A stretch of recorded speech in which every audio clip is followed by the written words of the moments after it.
What's up, everybody? I'm Chris Eaton, and welcome to episode 93 of the old Snakes and Fatman.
Alright, right off the bat, why don't we head on down to Texas and see what's going on with the old herp shows there.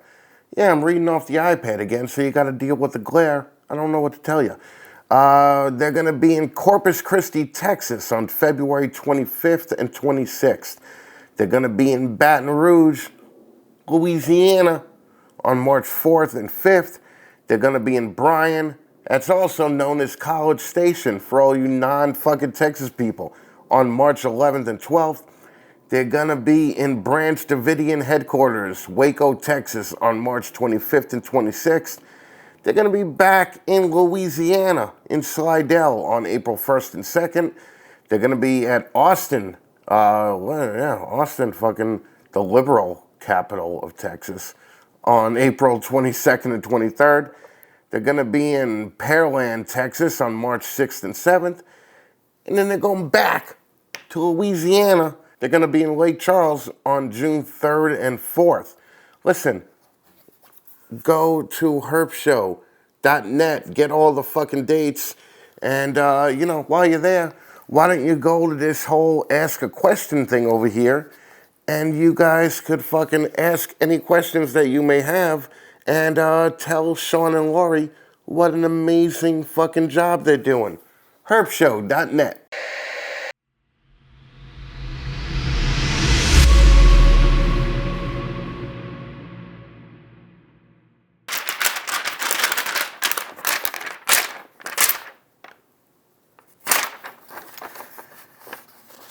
All right, I'm pretty excited about this new Morph Market project system that I talked about last time. I am very excited about it. It's awesome, awesome project system. This allows users to check out what breeders are producing before it's even for sale. But there's another piece of this that I didn't tell you about, probably because I'm reading it for the first time ever right now. As you might suspect, it all goes back to a conversation that I was having with Mr. Lehman over there. I said to John, wouldn't it be cool if breeders could create a breeding plan on Morph Market that could be shared with the community? That's what I told him. I didn't even remember that. This would let them share not just their clutches and litters, but even the pairings that were being worked on. Breeders could use this system to plan, pair, and promote their projects. Buyers could browse activity, get alerts, and even get on the breeder wait list. then sellers would have buyers lined up before they even hatched an egg. It shouldn't surprise you that John and his team built this exact system to my specifications because John listens to me when I talk. God, I fucking hate my New York accent. Jesus Christ. Breeders can now create pairings which show up as morph market projects. Users can browse, search, and get alerts on this activity. Waitlisting and other features are being added soon because I probably talked to John about that too. You'll find breeding plans under the breeding options in the menu. Go over to Morph Market and add a few of your current or future pairings today. morphmarket.com.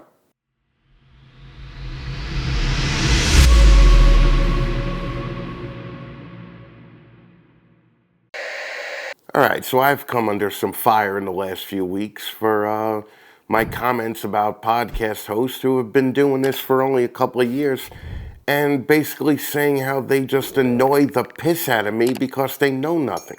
Now, I know that criticism isn't up to par with, let's say, bullying or being a racist, but it bothered me enough to where I just thought I should probably check out some of these lesser known shows and see what they have to offer. So I committed to watching at least 30 minutes of a bunch of them that I had never watched before. Because I reflect on myself and I was like, you know what? Give these guys a chance.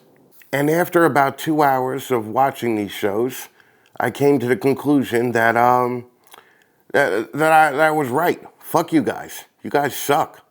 I spent about 30 minutes watching some white trash loser talk about how he doesn't follow anybody if they don't follow him back. He said if he follows Justin and Justin doesn't follow him back, then fuck Justin. He said if he follows Miguel and Miguel doesn't follow him back, then fuck Miguel. He said if he follows Bob Vu and Bob Vu doesn't follow him back, guess what?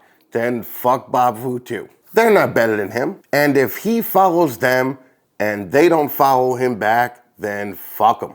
Well, idiot, I say they are better than you. Do you know the amount of stupidity that I would have to deal with on my feed if I followed every fucking moron back? Now, not only was he mouthing off about this stupidity, but he had a fucking lunatic fucking co-host that was actually talking back to the chat during his rant. So it actually sounded something like this. If these motherfuckers don't follow me back, oh, hi, Bobby, how are you? Then I just don't follow these dickheads back. Oh, hi, Charles. Yeah, my bearded dragon is doing good. I got him from Petco. They're not better than me, and I don't give a hairy shit how successful they are. Hey, Jerry, yeah, I've been to Wichita too, and it was beautiful. Jesus fucking Christ, I became dumber watching this shit. Then I spent another 1,800 seconds of my fucking life watching some other dumb name show where the fucking host had his face pressed up against the fucking laptop in order to read the comments in the room, so it looked a lot like this. Yo, yo, yo, respect, Nutsucker Exotics. You know what time it is. Respect, respect. What up, blow my balls? Chillin'.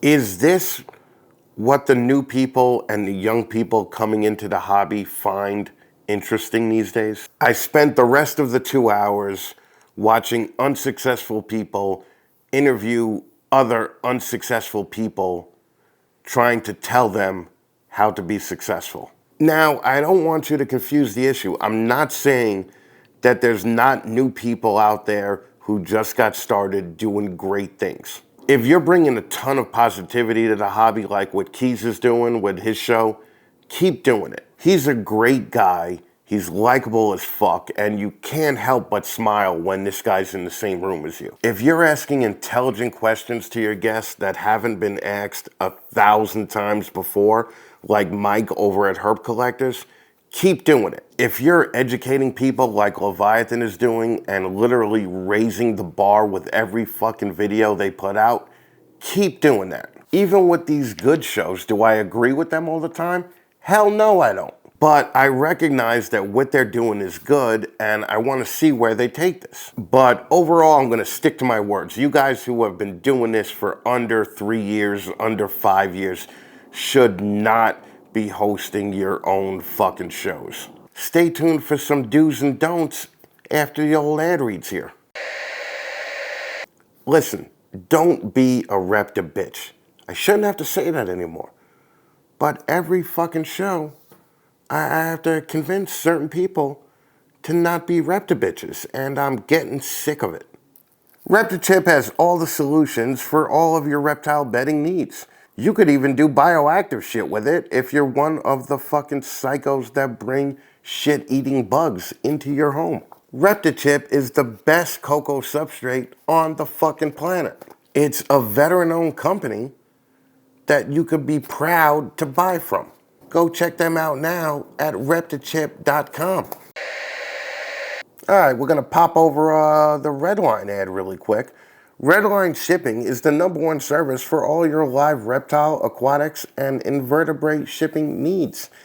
Email Robin with a Y at redlineshipping.com to get your own custom discounts to save you money over any of the competitors. That's right, Robin, OG shipping guy, wrote the fucking website and the rules and the fucking systems for another well-known shipping company. That's all I'm saying.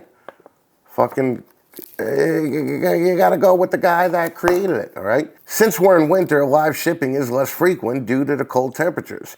But you could ship your merchandise and dry goods year-round with Redline Shipping. Merchandise can be shipped with overnight, 2-day, 3-day, and ground services.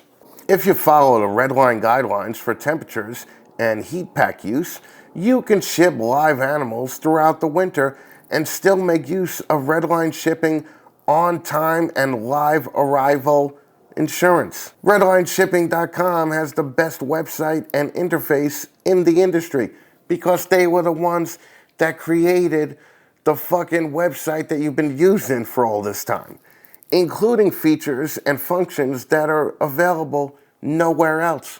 That's right, because he took some time to learn what he didn't do the first time and is doing it now, okay? Also, I'm sure the technology has changed, so use code FATMAN5 for an extra $5 off your already discounted prices. That's right here, FATMAN5. Now, I know a couple other people got these fucking codes too, but, you know, you use FATMAN5, all right? Fucking help a brother out. RedlineShipping.com is the spot. It's the place to be. Join Team Redline and be better off red.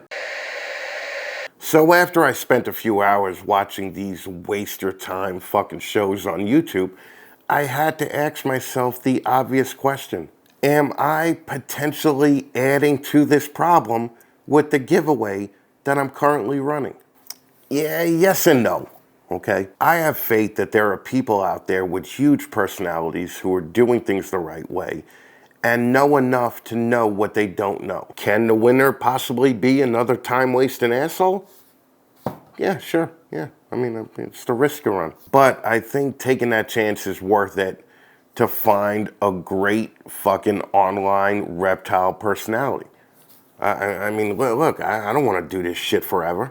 So, in my arrogance, I have compiled a list of what to and not to do so that you don't look like a cunt when you're exposing your online persona. What gives me the right to do this, you ask? Well, really, I mean, like, who is Chris Eaton, okay?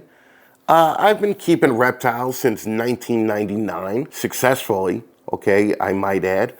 I've had hundreds of different species, from a fucking 7-foot American alligator to monocle cobras, all the way down to fucking savanna monitors and Burmese pythons. I ran a ball python business for 9 years, taking care of 600 ball pythons. I've been doing this fucking podcast for 7 fucking years now. And I've been funny my whole life, all right? It's been my cross to bear. I think that experience has actually earned me the right to express whatever fucking opinions that I want to.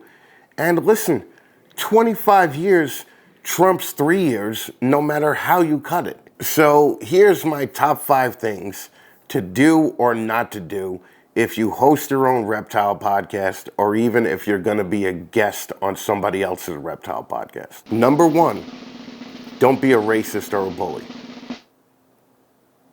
Number 2, be likable. Listen, by the time you're 18, you're pretty much aware if you're likable or an asshole. And there is an asshole in every fucking crowd. Now, if you're saying to yourself, man, I hang out with my clique and we don't call each other an asshole, nobody's an asshole there, then you're the asshole that they talk about when you're not there. Number 3, don't one-word answer somebody. Do a little fucking preparation. Have stories prepared ahead of time. A lot of these shows will give some random attention-seeking nobody a full hour interview. You are not that interesting, okay? If the host sucks, which a lot of them do, then you have to fill up that hour. And you don't have the experience to fill up that fucking hour. Have some fucking stories ready that are funny. All right, I hate telling people to be funny because normally people think they're funny and they're really not that funny.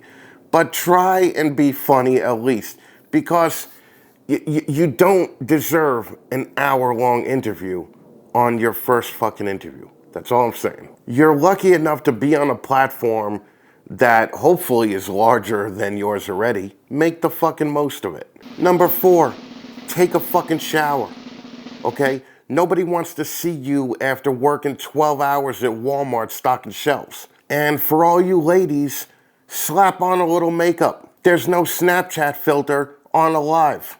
Number 5, unless you're promoting something big, and none of you are, okay? Let's just establish that right off the bat.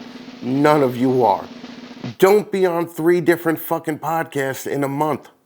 No one wants to hear you answer the same damn question that was asked 2 times already that month, over and over and over again, because all these shows ask the same fucking questions. Give people some space in between your stupidity, okay? There's no need to solidify your dumb answer of, well, I incubate my ball python eggs at 102 degrees because I'm blazing my own path in this hobby. We especially don't want to hear that nonsense 3 times a month. I gotta be honest, if you told me 7 years ago that I would be doing top 5 lists on this show, I would have never stopped drinking. But I feel like it's my way of giving tough love to people that, you know, I just see over and over that actually need it. Like, do I want to see everyone succeed in this hobby? No, I don't, especially after what I saw this week. But there's a lot of you that I absolutely want to see you succeed. This was my weird way of kind of letting you know that. Let me know down in the comments there if I was too tough, or if you'd like to see more of these fucking dumb top 5 lists, because, you know, I had fun with it. Listen, you're going to deal with the fucking glare because say goodbye to spreadsheets. Clutch has launched actually Friday, before the start of Arlington, okay? This brand new cloud-based software makes managing your ball python collection simple. With Clutch, you can easily create, search, and filter your collection, visualize your projects with analytics and insights, keep track of past, present, and future clutches, and connect every customer with the perfect animal using a very, very cool waitlist system. They launched this weekend to the general public. Head on over to clutch.io, that's CLTCH.io, to learn more and get ready to discover the power of your collection.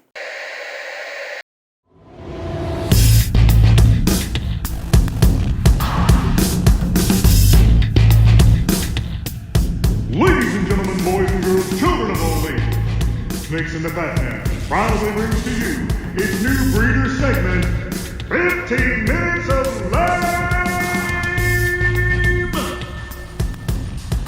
Hey guys, it's Justin at Canova. So in the past few years, Canova's become the top source for amazing ball pythons. Now Chris tells me, Justin, it's time to give back. So we're sponsoring the 15 minutes of lane to support the new and upcoming breeders. So jump in here. Let's hear your ideas. Let's hear your thoughts. Maybe you can turn your 15 minutes of lane into 20 years of lane, just like I did. If you want to be the man, you got to beat the man. So bring it. 15 minutes of lame!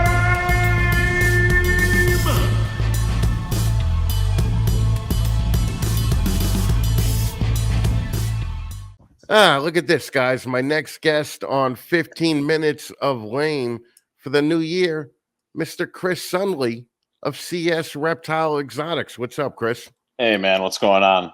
You're down in Florida, right? Yeah, yep, Fort Lauderdale. And you just traveled across the country to go to the Super Show, huh? Yeah, yep, was in LA for the first time in about 12 years, so it was good to check the area out and see the Super Show, which was the first big reptile show I ever went to as a kid. So, all right, cool. All right. Well, you know how this works. You got 15 minutes to pimp your fucking wares, and let's see if you could hang. The 15 minutes is going to start now. Wait, obviously, no, it's not. It's going to start now. Okay. All right. So right off the bat, I don't know about that name, man. It's pretty. You just couldn't think of anything else, man. No originality. I knew you'd like that. I didn't want to be CS ball pythons because my business incorporates way more than just ball pythons. So I thought reptiles and exotics hit it right on the head. And I don't mind the reptile exotics. It's the CS part that's duh. Right. Yeah. It attaches the name to the reptile name, so it's as basic as it comes, but it works, right? Well, I like the reptile exotics part. The CS part is I give you a 5 on the name. So half. You did half. Okay? Yeah, I'll take a 5. Now, why should people even want to buy from you? Being in Florida, when Florida got so many fucking people just crushing it right now, why should they buy from you? Yeah, absolutely. You hit it right on the head. There's so much competition and diversity down in South Florida. I think people should buy from me just off of you're buying not just the animal, but you're buying from me. You get the support that I offer, you get my positivity, and you really get the whole experience. I want to see whoever buys one of my animals do well, whether that's keeping it as a pet or if they end up wanting to breed it. So I'm there for their entire journey from start to finish. So, and recently you got your master's degree?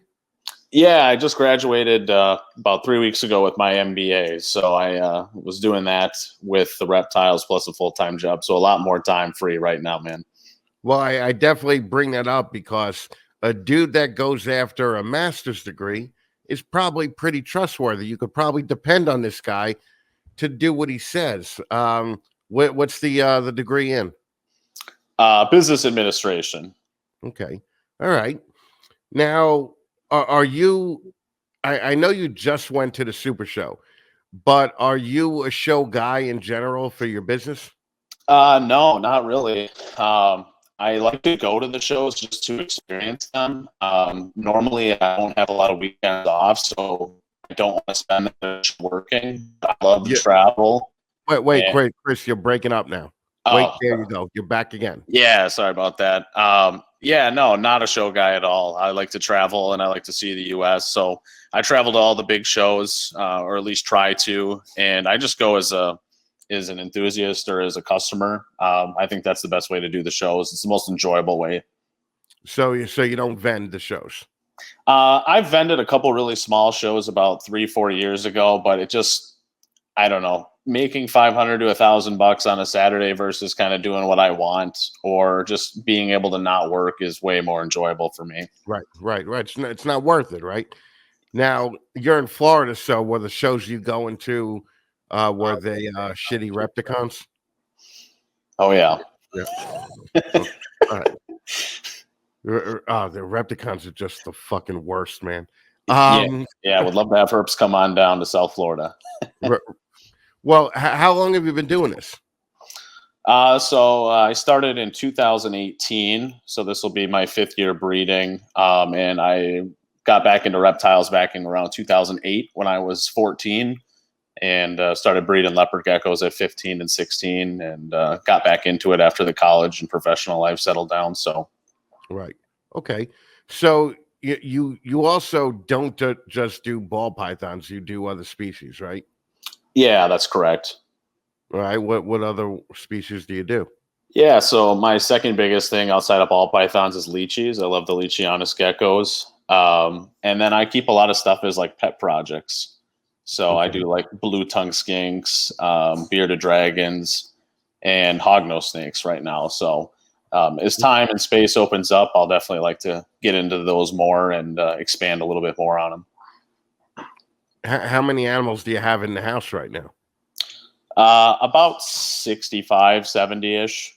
Okay. About 50 of That's those being... encompassing everything. What's that? That's encompassing everything. Yeah, yep. About 50 of those being ball pythons. So those are the focus. But as, like I said, as time and I get more space, and we'll be definitely looking to expand more. Are you planning to take this on as a full-time gig? No, not at all. I came into this as a hobby enthusiast way back in, and honestly, I just like it being a side piece. I don't want it to become something that becomes a full 9 to 5 as a stressor. Right. I look at this as more of like a passion project or something I enjoy doing, and I like what I do as well. So I wouldn't want to leave that either. So You don't have a 5-year plan to become Canova? no, more so of probably like what Ozzy does. I definitely Right. like to be on the more boutique side of things as I upgrade my collection, and just keep it manageable. I want to enjoy it in the long run instead of make it more of a excess amount of work. So, All right. I also give you a 5 for that answer because everybody says, "Oh, I don't want to be more like Ozzy." Yeah. Everybody wants to be more like Ozzy. Okay. All right. Ozzy wants to be more like Ozzy. right. So, now, so around 65 animals, that is fairly manageable, right? So what are some of your bigger projects that you got going on with ball pythons? Yeah, so this year will be the first year that I produce some sunsets, or hopefully. Most of my projects were based around pied, and then some small stuffing clowns, and then I do produce a small amount of blue-eyed Lucies every year. But sunset will be this year, and then my goal project to buy into this year is also monsoon. I really, in my 3 to 5 year outlook, really want to get into monsoon pretty heavily. Right. Okay. So the bells are really just paycheck snakes, right? Yeah, they're easy snakes to produce and sell, make great pets, and really get people into the door of ball python keeping, reptiles in general. Easy stuff. So I enjoy Right. producing them as well. So, And how do you sell them? so I'm pretty much exclusively on Morph Market. I've done Morph Market now for about 2.5 years. I do have a small select few people that I'll wholesale a couple animals off to here and there. Right. And then that's pretty much it. It is exclusively online. So, And that's basically the easier way. But is it getting harder with Morph Market having 50,000 fucking ball pythons for sale in North America alone? yeah, it's definitely slowed down. And I would say it's more of a correction. I mean, you come off probably the 2 biggest years in reptile sales history off of COVID. Of course, there's going to be a correction. But what I'm producing is definitely more towards what the consumers are after. And I really don't have any fear of a total recession. I breed to hold on to stuff. It doesn't really bother me if I don't sell anything right away. So I'd rather play the long game than the short game. Right. So since 2018, you've been doing this, right? Yeah. Yep. Okay. How much have you put into it versus how much have you gotten out of it? I put in about 60,000. Okay. That's not bad. Fucking 6 years, 7 years. And how much have you made back? About 25, give or take. Oh, all right. That's not bad at all. Yeah, Yeah. that's not bad at all. I love hearing an answer that's in the positive as opposed to these jack-offs that are just like, none. I made nothing back yet. Right. Yeah, I treat it like a hobby, but I work it like a business. So it's kind of the best of both worlds, honestly. So Right. Gotcha. Okay. All right. So, really, enough of the bullshit. Let's talk some sponsors now. Okay. absolutely. All right. Do you use Reptichip? Yep. Yep. I use Rub the Chip on all my ball pythons. Beautiful. JT does not give you a big old fuck you. Okay. Have you ever been to a herp show?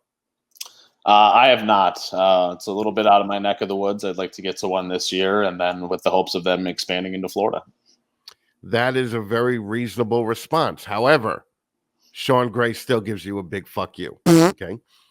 Do you have a sea serpent's rack in your house? Yep, I've got multiple, and then an incubator as well.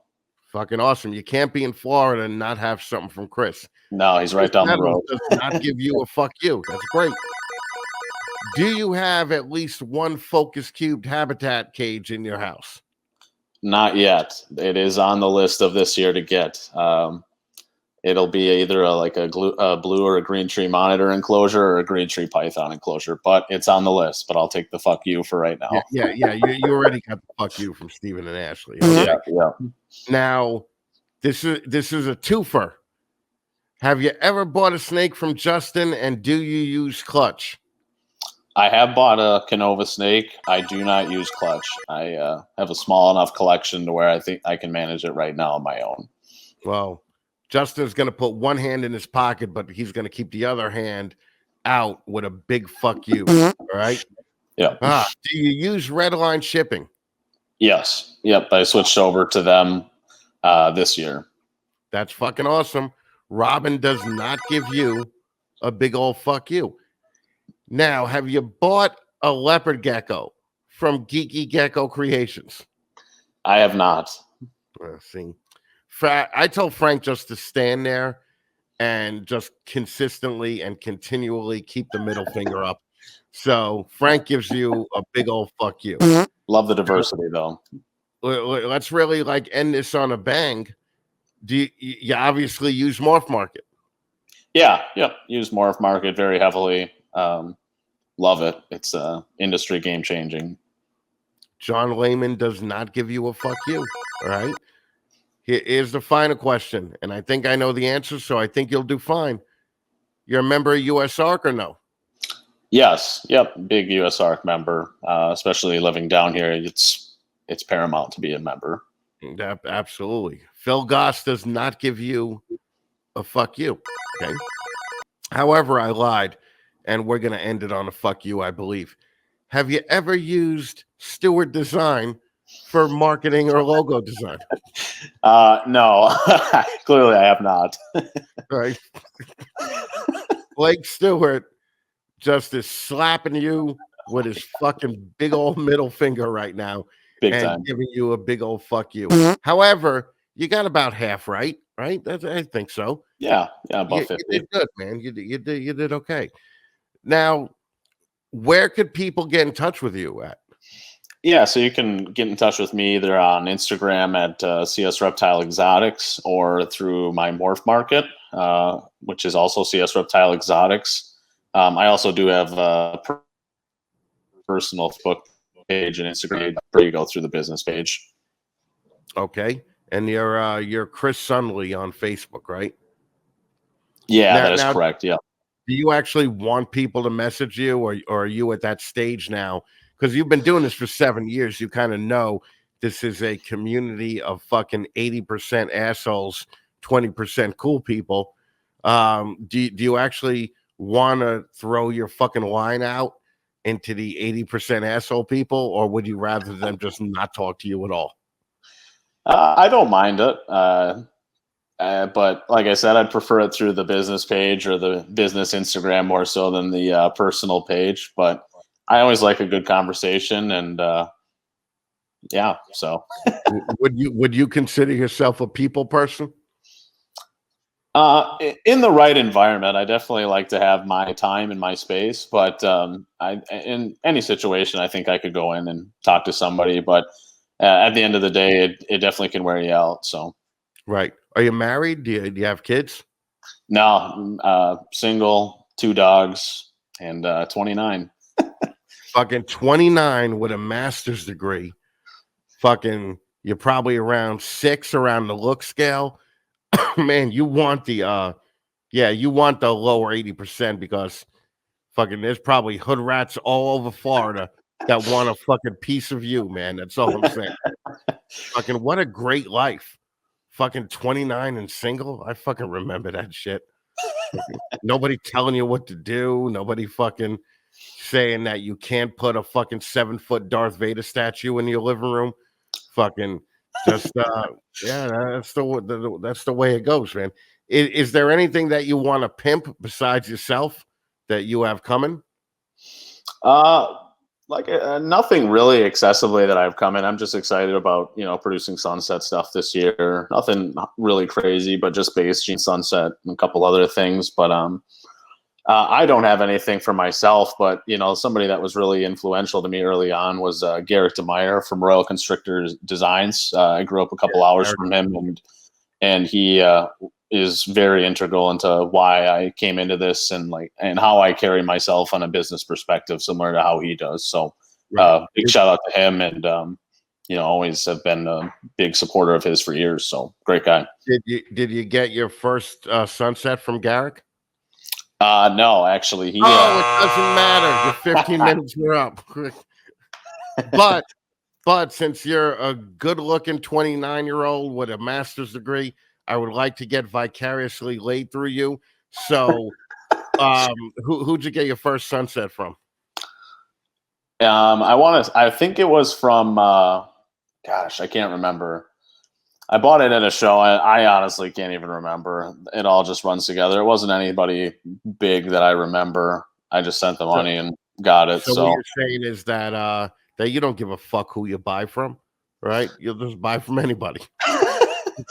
2 and 3 years ago, there wasn't a lot of people doing Sunset stuff. So it was whoever had them at the show, and that's who I went through. So right. Okay, cool. Well, fucking Chris, thank you for taking the time to be here. I appreciate you giving me 15 minutes of your time. You're a fucking rock star. Listen, everybody, go fucking buy a snake or a gecko or a fucking skink from Chris. I may actually talk to Chris about picking up a skink. So go to fucking CS Reptile Exotics on Instagram and ladies, email him. Fucking this guy wants to hear from you. Right, Chris, thanks again, brother. Hey, thanks, man. Appreciate it. Talk to you later.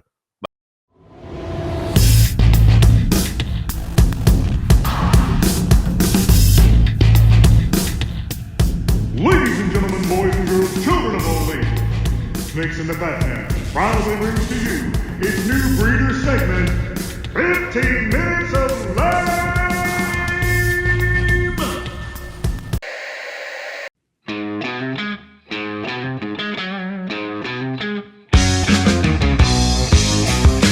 Listen, guys, Stewart Design doesn't just create logos, they build brands. What do I mean by this? Well, your brand has both a verbal and visual side. Think of this as your brand message and brand image. Your brand message is what initially draws clients to you and continually generates new business. After that, the quality of your product and service keeps them coming back and retains them. Without effective messaging, you're only going to be connecting with a small percentage of the clients you could be connecting with. Your brand message helps you clearly define who you are, how are you different from your competitors, what value you offer to your clients, and why potential clients should choose you over others. For this reason, Stewart Design always starts branding projects by developing your brand's message first. Creating a logo without understanding why and how it needs to look is only going to hold your company back and should be considered fucking malpractice. Stewart Design starts by clarifying your goals, audience, and industry. Then they form your messaging. After that, they strategically determine what colors, styles, and fonts make the most sense to use. And then finally, how the logo needs to look and function. You see, the visual identity of a company should be a natural result of proper strategy. Because the question really shouldn't be, do I like this? It should be, will this work? Stewart Design figures out what will actually work and provides you with a true investment to to grow your business. When done right, it should attract the right people and it should reflect your business properly. It should make your company more memorable and it should build trust and credibility with your clients. On the other hand, if it's done poorly, it could do the exact opposite. It could make you look amateur and can actually deter your business. Don't settle for a fucking idiot that simply offers you a cheap logo. Build your brand the right way. Bring out your best so you could get it right from the start and finally move out of your mother's fucking basement, crush it at Tinley, Pomona, or Arlington, and build a life for yourself doing what you love. Contact Stewart Design today.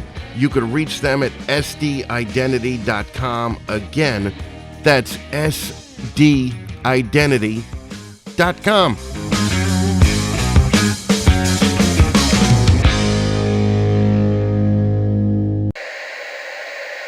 All right, so our main guest tonight is Garrick DeMeyer from Royal Constrictor Designs, and it's literally such a pleasure whenever I get to fucking sit down and talk to this guy because he's drama-free, he fucking works his ass off, and he's one of the nicest guys in the fucking hobby, and has been for like the last 20 years. Because I told this story on here before, but eyeball pythons bought their first 4 ball pythons, or it might have been 5, from Garrick DeMeyer in, I think, 2010, maybe 2009. Either way, man, he's been around that long. He's been a nice guy for that long, and he's avoided fucking this drama bullshit in this hobby for that long. Here's my one-on-one with Garrick DeMeyer of Royal Constrictor Designs. Oh, look who I have here. Original gangster. Fucking Garrick DeMeyer, my old friend from Royal Constrictor Designs. What's up, buddy? Not too much. How you doing, Chris? Good, man. Just plugging away. How old are you now? How long have you been in the game?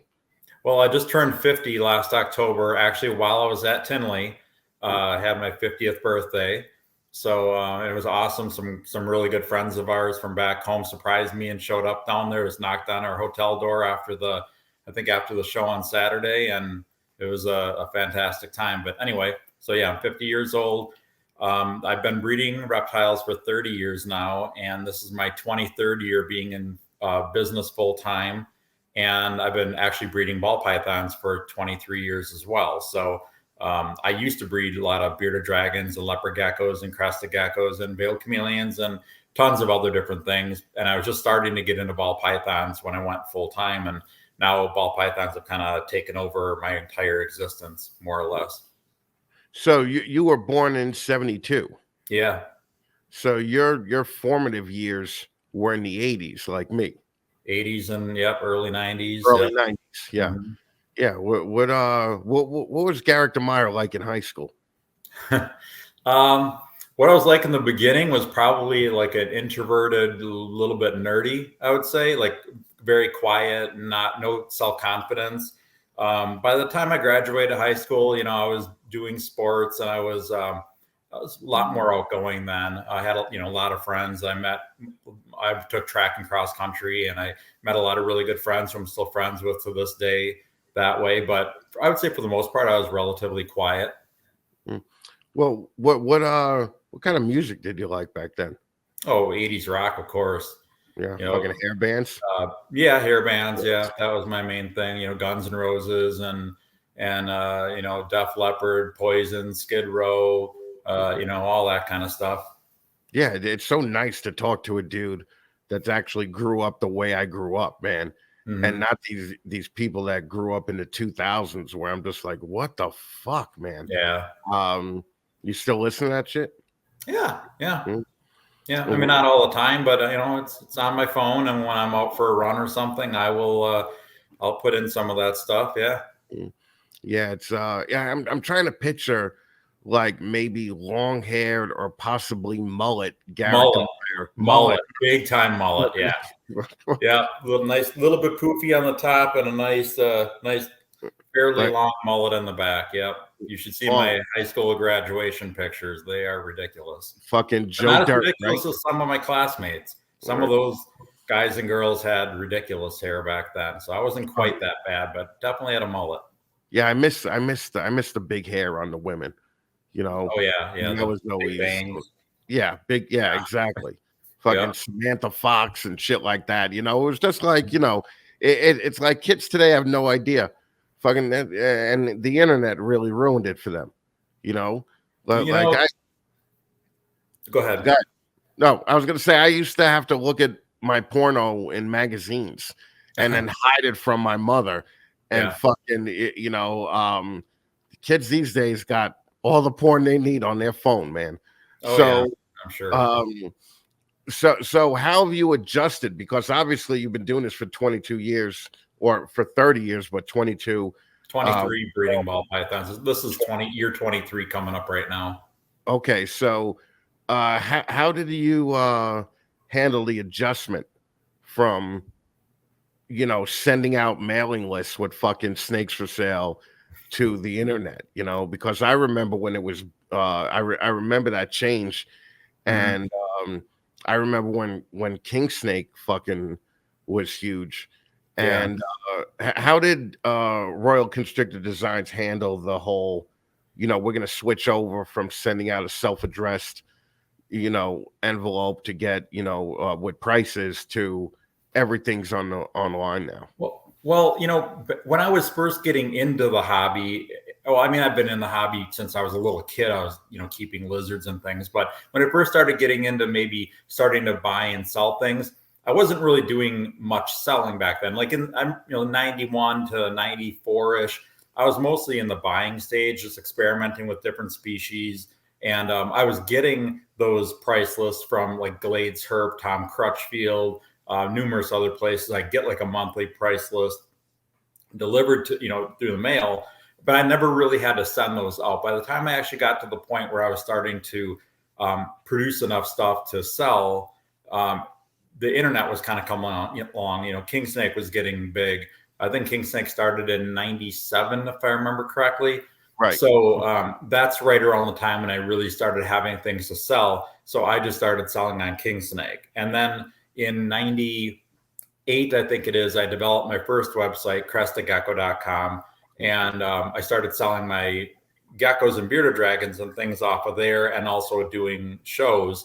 And then it just kind of grew from there. And then eventually the business kind of morphed into Royal Constrictor Designs once it kind of made ball pythons a priority. And I cut way back on the other species and focused on ball pythons. Then it didn't really make a whole lot of sense to have a website, crestedgecko.com, when I'm selling ball pythons. I still do own the domain name crestedgecko.com, but I haven't used it in years. I haven't posted a gecko for sale on the internet in probably at least 7 or 8 years now. I still produce a few, but not many.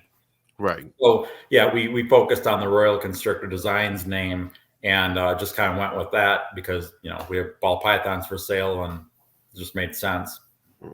And how did things change for you from King Snake to Morph Market? Because King Snake, they had the opportunity to do it right. Oh yeah. But they just kind of laxed out after a couple of years and didn't do anything to improve it. Yeah. Yeah. They made a few changes fairly early on, but then it seemed like it just got kind of stagnant and was just the same classified ads. And if you didn't post your classified ads every day, it was like on page 8 and you wouldn't even see it anymore.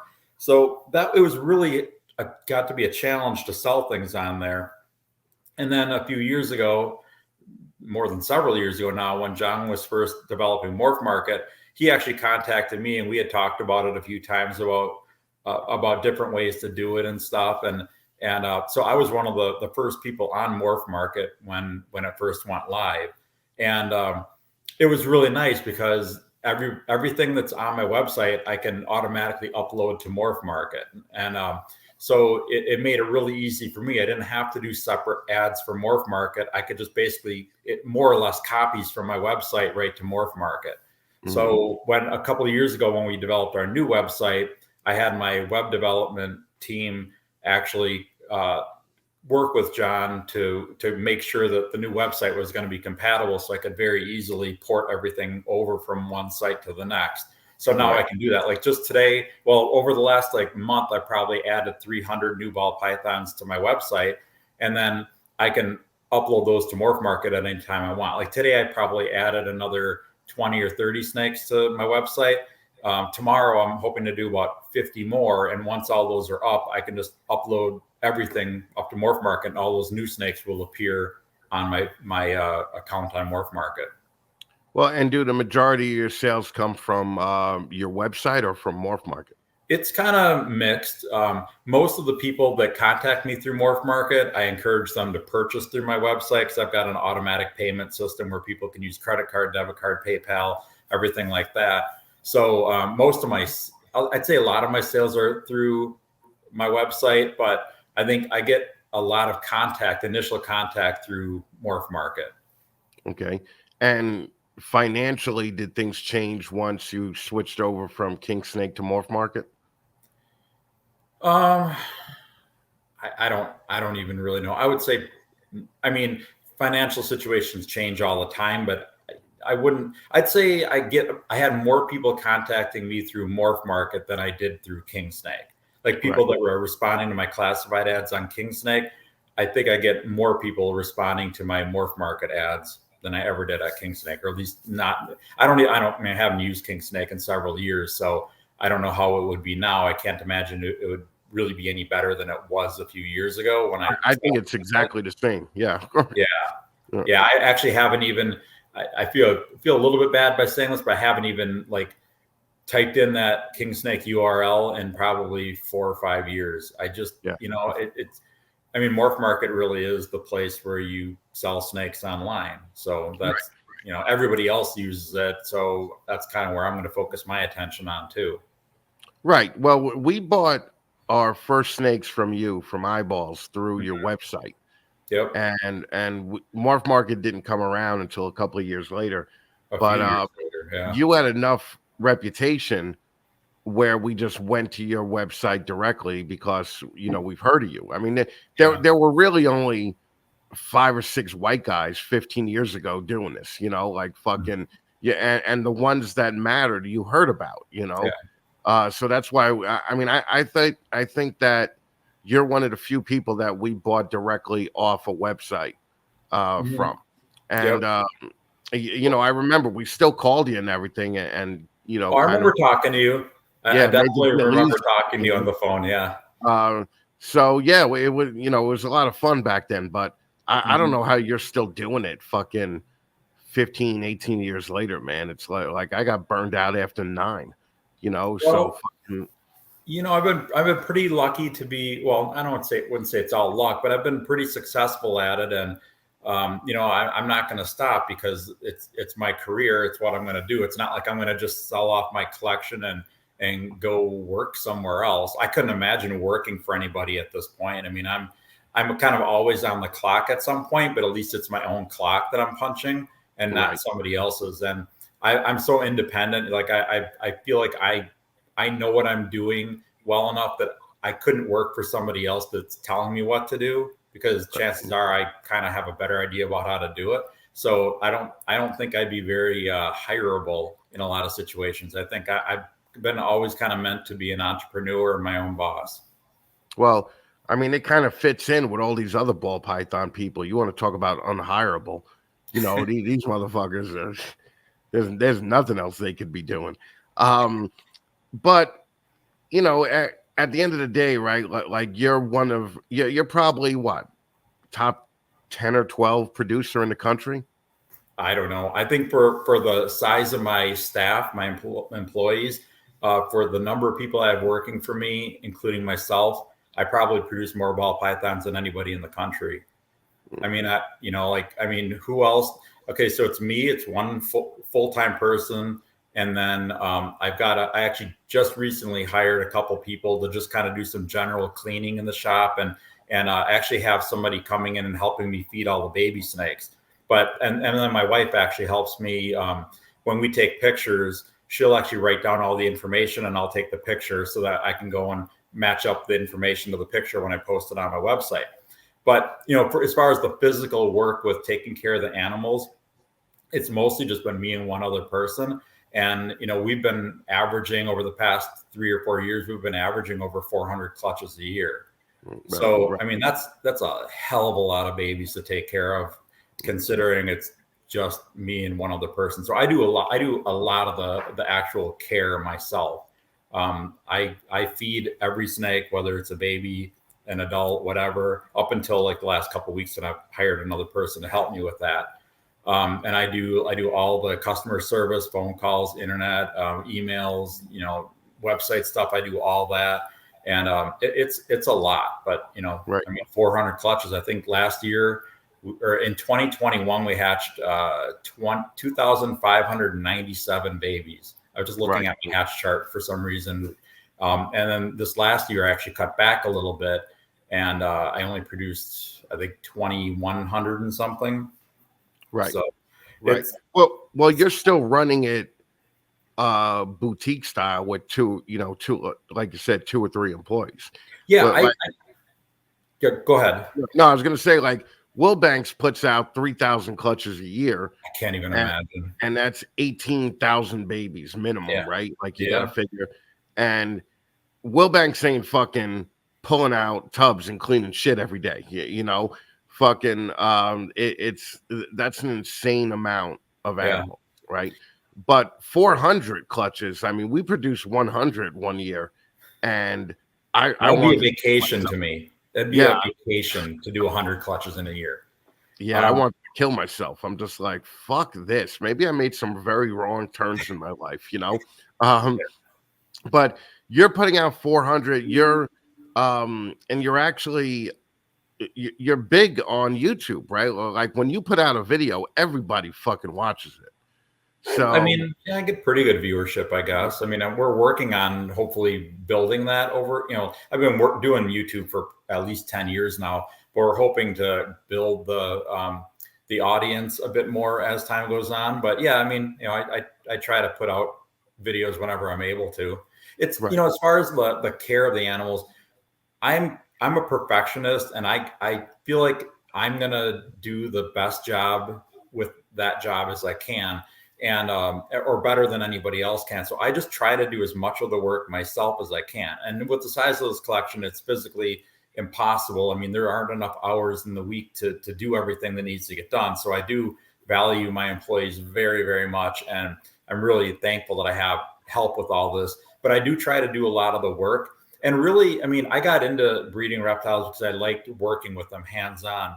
And I can't ever see myself to just be somebody that's kind of overseeing stuff and not really doing anything. I actually enjoy, like, my favorite day of the week is when I water and clean a bunch of our breeder females here. And it's just, it's nice. It's nice to actually be able to look at the animals. I feel like I can breed them better because I can actually see them and see their progress week by week and see how they're doing. And, I can tell if a female is gravid long before she ovulates just by looking at them.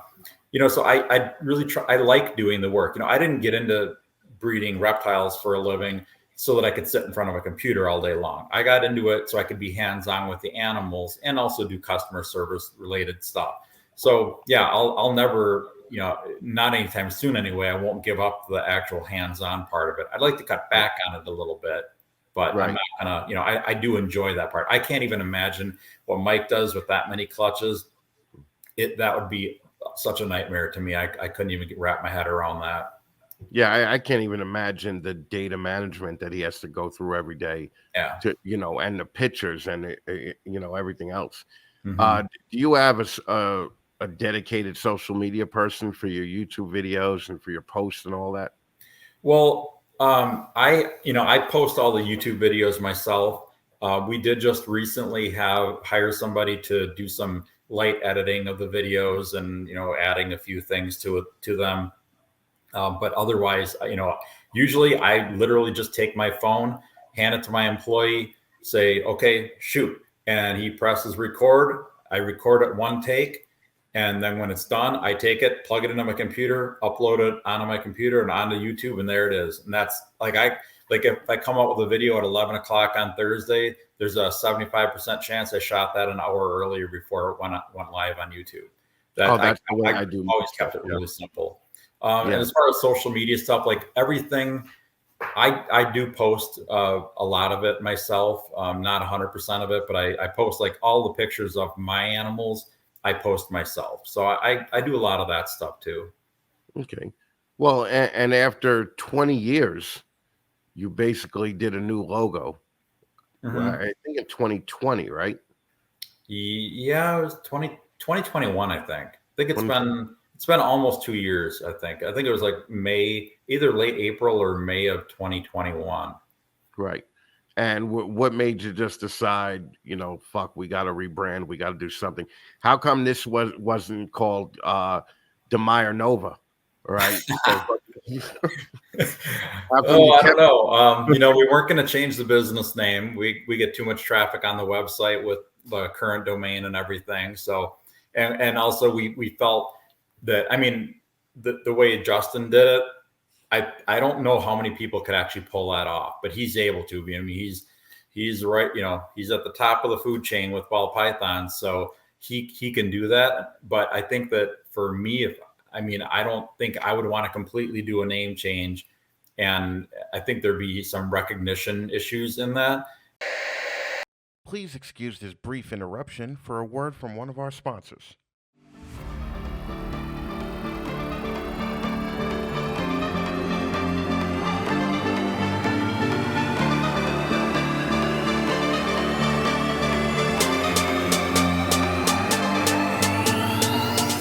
How fucking thrilled am I to have Focus Cubed Habitats joining the Snakes in the Fatman family.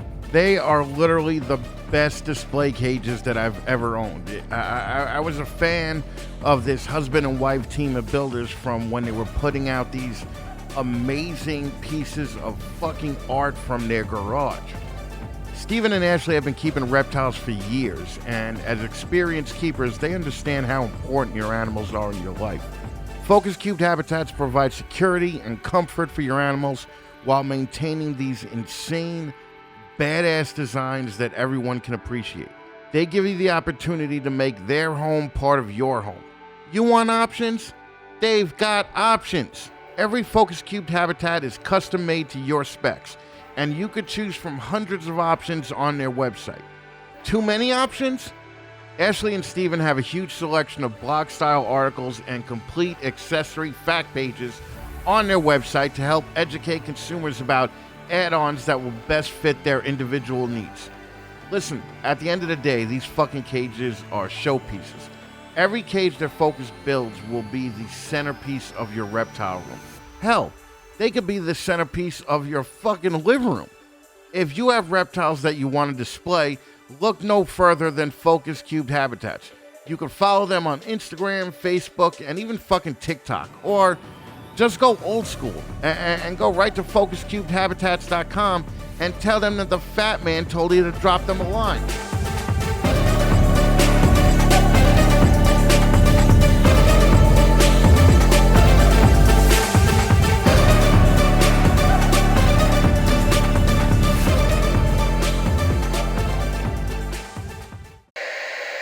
Hey there, this is Robin at Redline Shipping. Got some Redline Shipping tips and insights to go over real quick with you. I wanted to cover LACY labeling. The LACY Act is a federal law that governs the interstate transport of live animals, reptiles, aquatics, inverts, any live animal. The package needs to be labeled to meet the LACY Act requirement. We provide this LACY label on our website at redlineshipping.com. You can buy it as a pack of decals.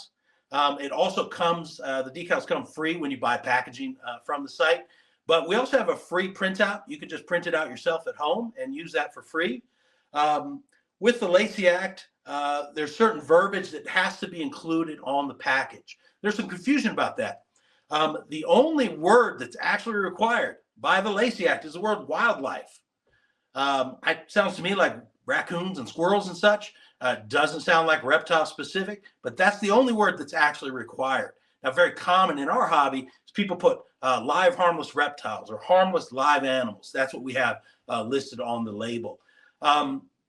it's fine to include that verbiage because it's so common. We do include it on our label, but the only word that's actually required by the law is the word wildlife. So if you're hand doing your labeling, you want to make sure you have wildlife. The other thing that's required is going to be the quantity and species of the animals included in the package. So we have a couple lines right here that you put the quantity of the species and then the scientific name and the common name. There's also an IATA labeling component on our label. IATA is another law that covers labeling for interstate transport.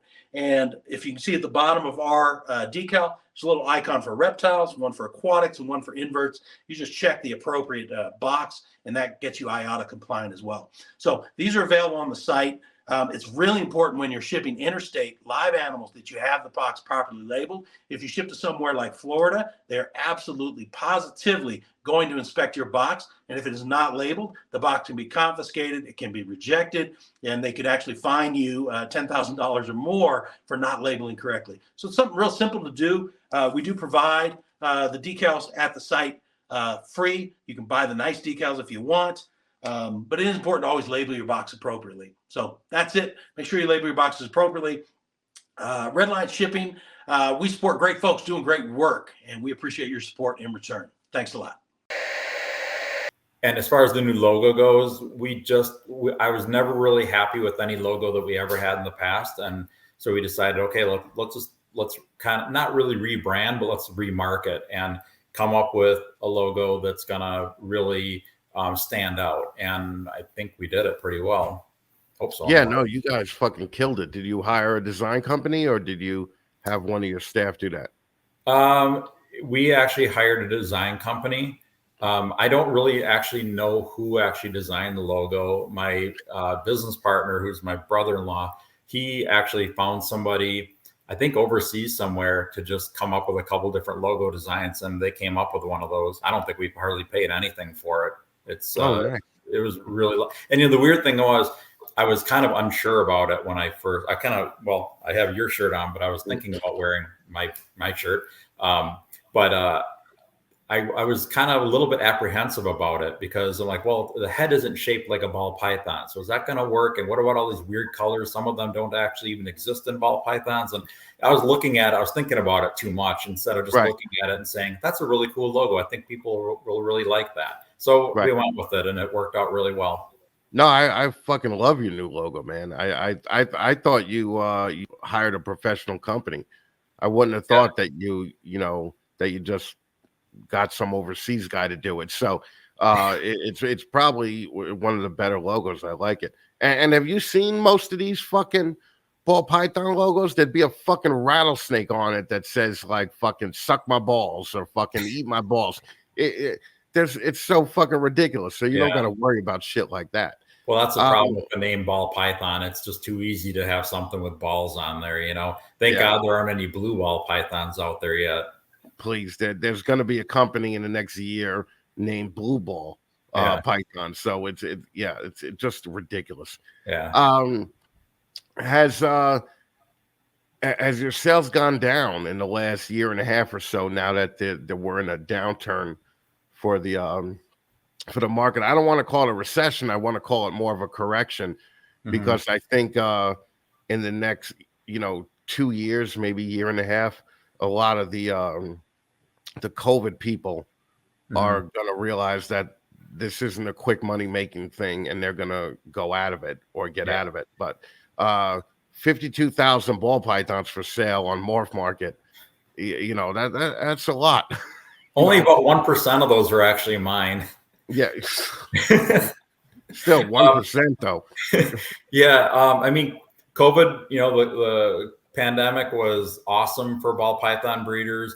A lot of the people that we sold animals to are now breeding them. So now there's a huge overflow of ball pythons available. We're kind of paying the price for our good fortune of 2 years ago.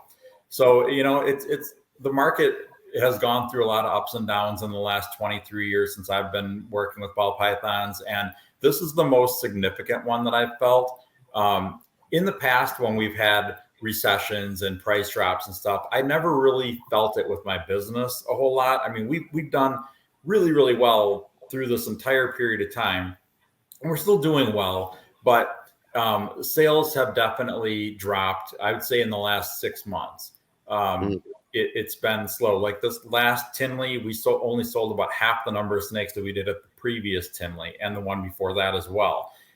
So we still did okay financially, but it just wasn't, not the volume wasn't there. So I think that, sales have been okay. Usually at this time of year, they start getting better, but there are a lot of snakes on the market. There's so much more competition than there was a couple of years ago. And yeah, you're right. I mean, there probably will be a certain percentage of these newer breeders that just drop off and they say, well, we were sold a bill of goods. The market just isn't there.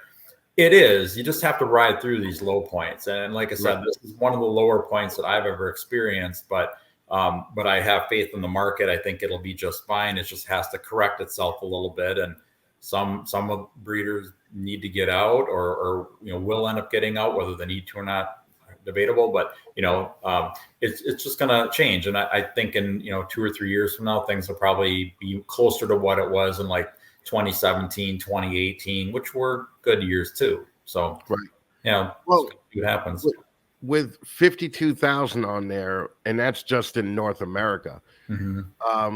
What would you like to see it go down to? I don't know. I mean, like, would 20,000 be acceptable? Would 30,000 be acceptable? Is even that too much? Because you really got to do something different to stand out. In 52,000, snakes for sale. And the one thing that I think kind of helps me is that I do have a professional website. If people want to look and make sure that they're buying from a legitimate business, they can, go to my website and actually see, okay, this is an actual, like a real website that I don't just sell on Morph Market. Or some people have Morph Market pages and nothing else, where they can go and see that I have a website. So, and also, I feel like my customer service is really good. Anybody calls me, whether they're calling about a $200 albino or a really expensive snake of some kind, I'll spend whatever time I need to with them. And also I answer, all the emails and everything. So I think that, the customer service kind of would set me apart from a lot of those other people, and also having the website. I have no idea what the perfect sweet spot for number of snakes available is. I don't know what was it in 2018 or 2019? I have no idea. Probably wasn't even close to what it is right now. I mean, Morph Market's been growing over these years too, so it's kind of hard to say, but it's a lot of snakes on there. And the hard thing about Morph Market is back before Morph Market, people would just Google ball pythons for sale, and my website would come up at or near the top. And then they would just click on that and go right to my website. Now my snakes are being advertised right alongside 300 other people. Like I've got, I don't know, a banana Enchi clown available. Well, mine are on Morph Market along with everybody else's, and they're all right alongside each other. And all people need to do is go and look at prices and say, oh, I'm going to buy that one. That one's the cheapest. Right. And unfortunately, a lot of people do that, and it's hard to keep up with prices too. Like I've been going through when I try to price my animals, I actually use Morph Market as a tool to come up with a price range for my animals. So if whatever morph I have, I'll look on Morph Market and say, okay, well, this is what this morph is going for. And I'll post that on my website. And then, I'll a couple months later, I'll be looking at that snake, like, why isn't that thing selling? And I'll look on Morph Market. Oh, well, that's because 30 other people posted the same animals now, and now they're 30% cheaper. I can't keep up with the price changes. Right. I prefer to set a price and keep it at that same price the whole year, because as a seller, I don't want to sell somebody an animal and then have to lower the price by 20 or 30% a month later because everybody else did. And then that customer who bought it at the higher price sees, oh, well, now they're cheaper. Right. I prefer to alter the price once at the beginning of every year instead of multiple times throughout the year. I just can't keep up with it. I mean, 500 snakes, I think I have about 500 on Morph Market right now, or at least on my website. And I can't keep up with adjusting the prices on a week-to-week basis based on whatever everybody else decides to, lowball everybody by. Yeah, it's a little bit ridiculous because now your competition is Joe, who lives with his mom in Alabama. Yep. You know, and it wasn't like that, you know, prior to Morph Market or prior to really COVID, I think. Yeah. But the thing is also that you have a reputation, at least with known people, that you know, they would rather buy a snake from Garrick than Joe from Alabama, right? So Right. are you having trouble selling? Well, I guess you are selling the more expensive animals if you don't keep up, or are people still buying it just because it's you? I think I have to be pretty competitive with pricing to everybody else. I mean, it's hard with the volume of snakes that I have for sale right now. I have to stay very competitive with pricing. Right. You know, if I'm selling an ultramel pied for $500 more than the next guy is, I'm not going to sell that snake. I mean, sometimes I do. I mean, some people will buy from me just because they're buying from me, but you know, a lot of people out there buy wherever the best deal is, and they don't necessarily look at who's the seller or the reputation or anything like that. Right. So I try to be pretty competitive with my prices, but like I said, I can't keep up with the price changes all the time. Like you remember a few years ago, well, this is probably going back many years now, when bananas first became available, you know, males were like $60,000 a piece. Yeah. They went down to 40, and then they went down to 20. And then I remember seeing on King Snake, it seemed like every week there's a new cheapest banana out there. And like every week, the prices of the cheapest bananas would go down. And so they went from like 2,000. Then the next week, somebody else decided, oh, I'm going to put them at 1,800. And then it went down to 17, and then to 15, and then to 12, and then $800. And it continuously just chipping away and just knocking that price down to eventually zero or just about zero. Right. But it getting back to you know, the business side of it, isn't it really, isn't there so many people doing it right now, or aren't there so many people doing it right now, where it's kind of making it a race to the bottom model?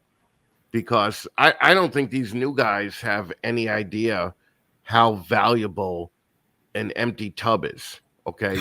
So and that those are the things that you got to think about, right? Like it is the whole ball python industry a race to the bottom right now. Not saying that it won't be that way in 2 years, but do you think it's that way now? I think it is right now, kind of like that, unfortunately. I'm seeing some morphs out there, some combos that are way cheaper than I ever thought I would see them. And so I think, yeah, people are using the structure, the idea of, I got to be the cheapest one out there. That's what's going to sell that snake for me.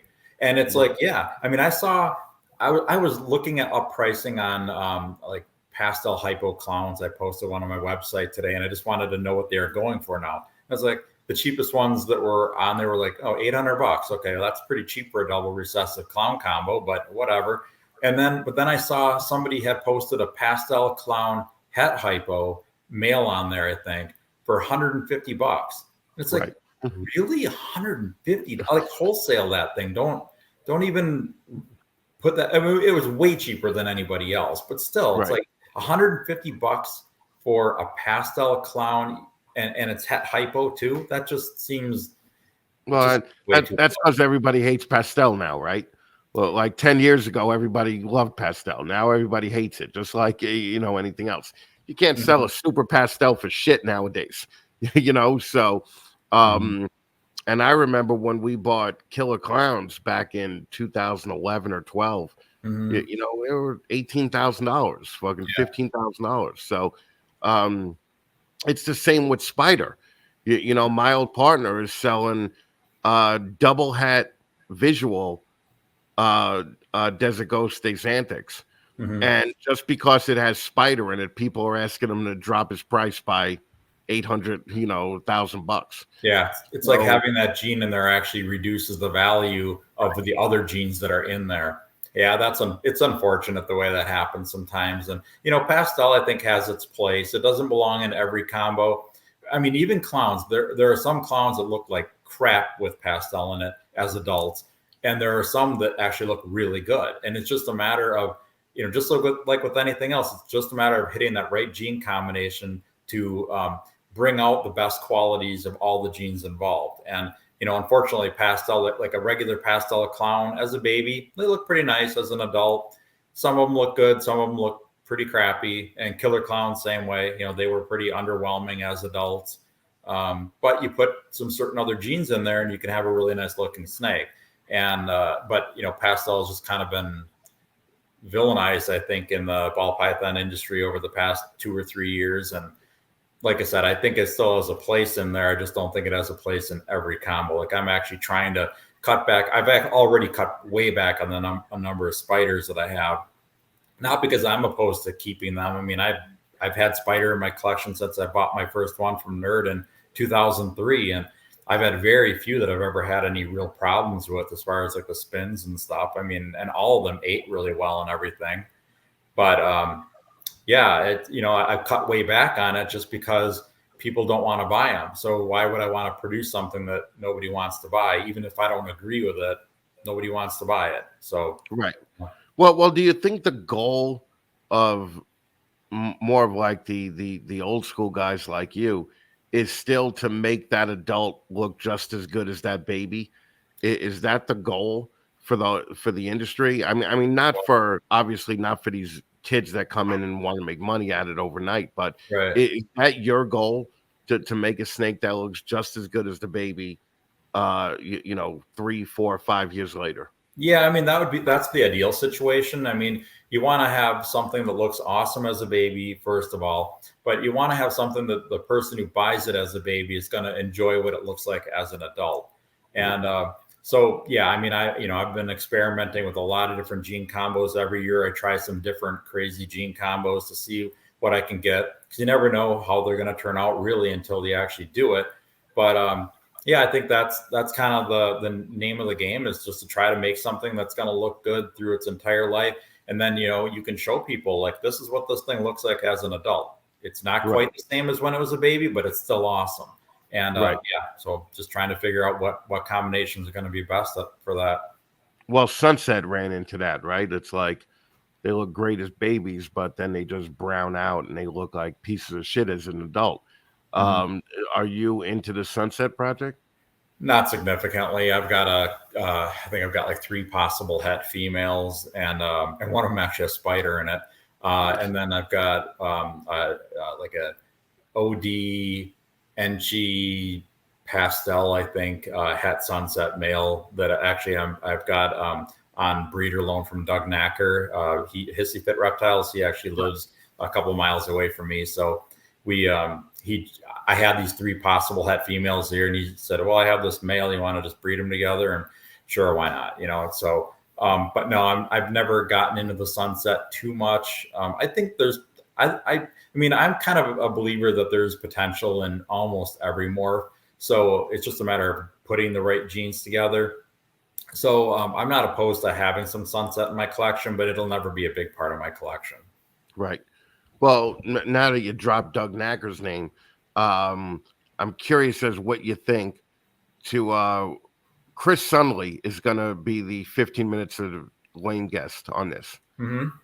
So what do you think of that asshole? He's a great guy. I've known him since he was a little kid. His mom brought him over from, I think he was from the Eau Claire, Wisconsin area, over on the western side of Wisconsin, I believe. Don't quote me on that, but I think. And I know he came over, he contacted me, or his mom did or something, and they came over and toured my facility and everything once when he was a pretty young kid. I don't remember his exact age, but he was young. And I've always kind of kept in contact with him over the years. And yeah, he's a nice guy. Yeah, he just got his master's, I think. Yeah, he's doing really, really well for himself, for sure. Yeah, he's crushing it. He's one of the 15 minutes guys that I definitely like a lot. And I didn't know him prior to, he actually asked me, he was like, it would be cool if Garrick was on my episode. And I was like, all right, fucking kiss Garrick's ass some more. So, all right. Right.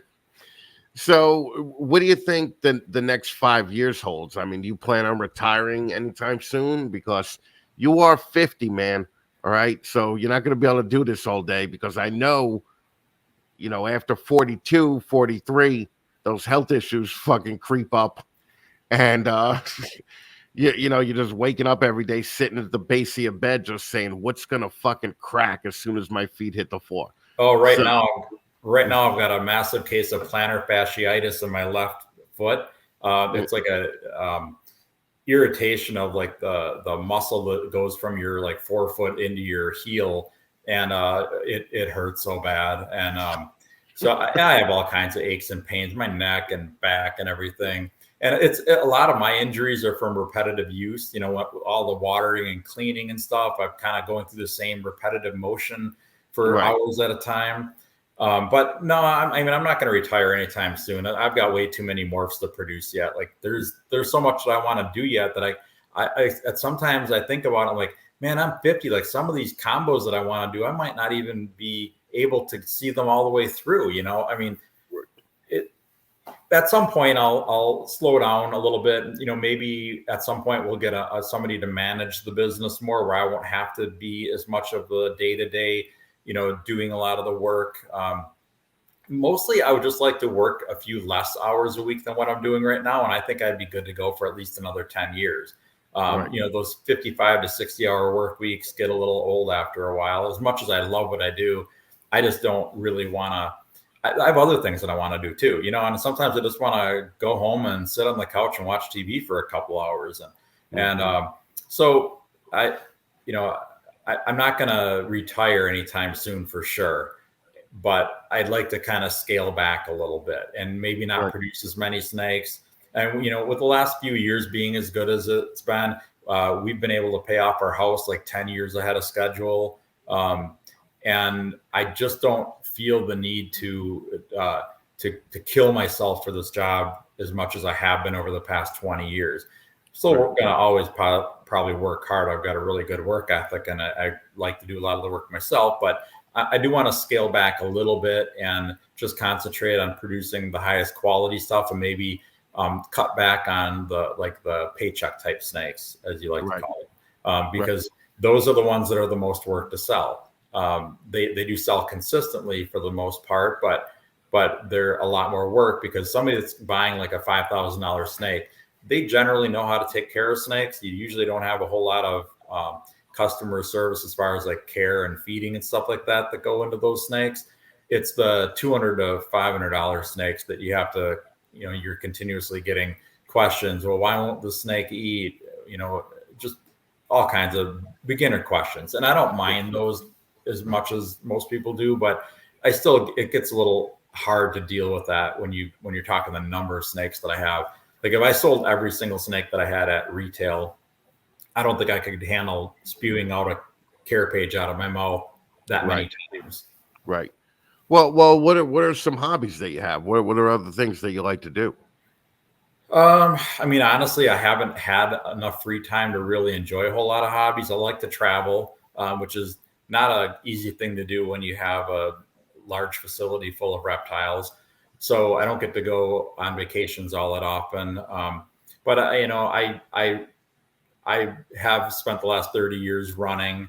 I don't run as much as I should, or as much as I'd like to. Plus I'm getting older and it's harder to recuperate and, keep doing it. So, I don't really have a whole lot of hobbies right now. I like to watch sports. I like to go hiking and stuff outside. I love being outside in summer. When you're cooped up inside most of the winter, like we up here in Wisconsin, we spend as much time out and outside when we can as possible. So, spring, summer, and fall, I'm outside as much as I possibly can.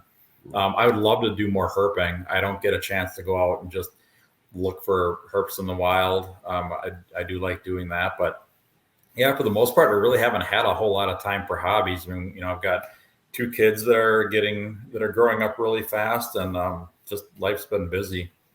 Yeah, don't do herping, man. Herping is fucked up, man. You're fucking going out, you're looking for a snake that's probably spent fucking the last 12 hours laying in a particular spot that he picked out to fucking try and catch a rat or fucking whatever. And then you're just fucking moving all the grass around and fucking picking that snake up for a fucking picture on Facebook, man, or Instagram. Yeah, So I mean, for me, it's just a matter of spotting the animal. Like I don't mess with them when I find stuff out in the wild. And honestly, I don't go herping very often at all. But I'm hoping that we can take a family trip to Costa Rica next year. I right. was there. Actually, it's been 30 years since I've been there, and I'm really feeling the need to go back. When I was there, I did a lot of herping. We probably walked over a 3-week period of time. We probably hiked close to 200 miles and, through rainforest and cloud forests and tropical forests and everything. And I found a lot of cool animals there, and I'd love to be able to go back and do some of that again. Right. Well, what do you think the best and worst thing about this hobby is right now? I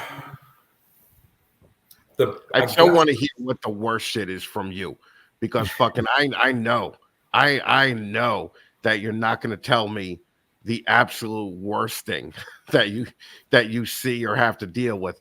But what are you comfortable telling me? What do you think the worst problem is? Well, I think the best things is the number of people producing different the variety, like with ball pythons in particular, the variety of morphs that are out there. Like there are people that have been in this business a lot fewer years than I have that are producing stuff that I'm not even close to being able to produce yet. And I get a little jealous sometimes seeing some of this stuff, but I do like seeing the variety of different gene combos and stuff, and the quest for the perfect ball python. Putting these new gene or different genes together. I love seeing all that. So I don't really know if that's the best thing, but that's one of my favorite things. As far as the worst thing, man, I really have to think about that. I mean, it's probably that it's got to have something to do with like social media is just kind of, I think part of it's maybe like everybody kind of kissing each other's ass so much. It gets a little it gets a little over the top sometimes, I think. But I mean, I'm glad that there's so many people that are such, that have developed such good friendships and all in this industry. But I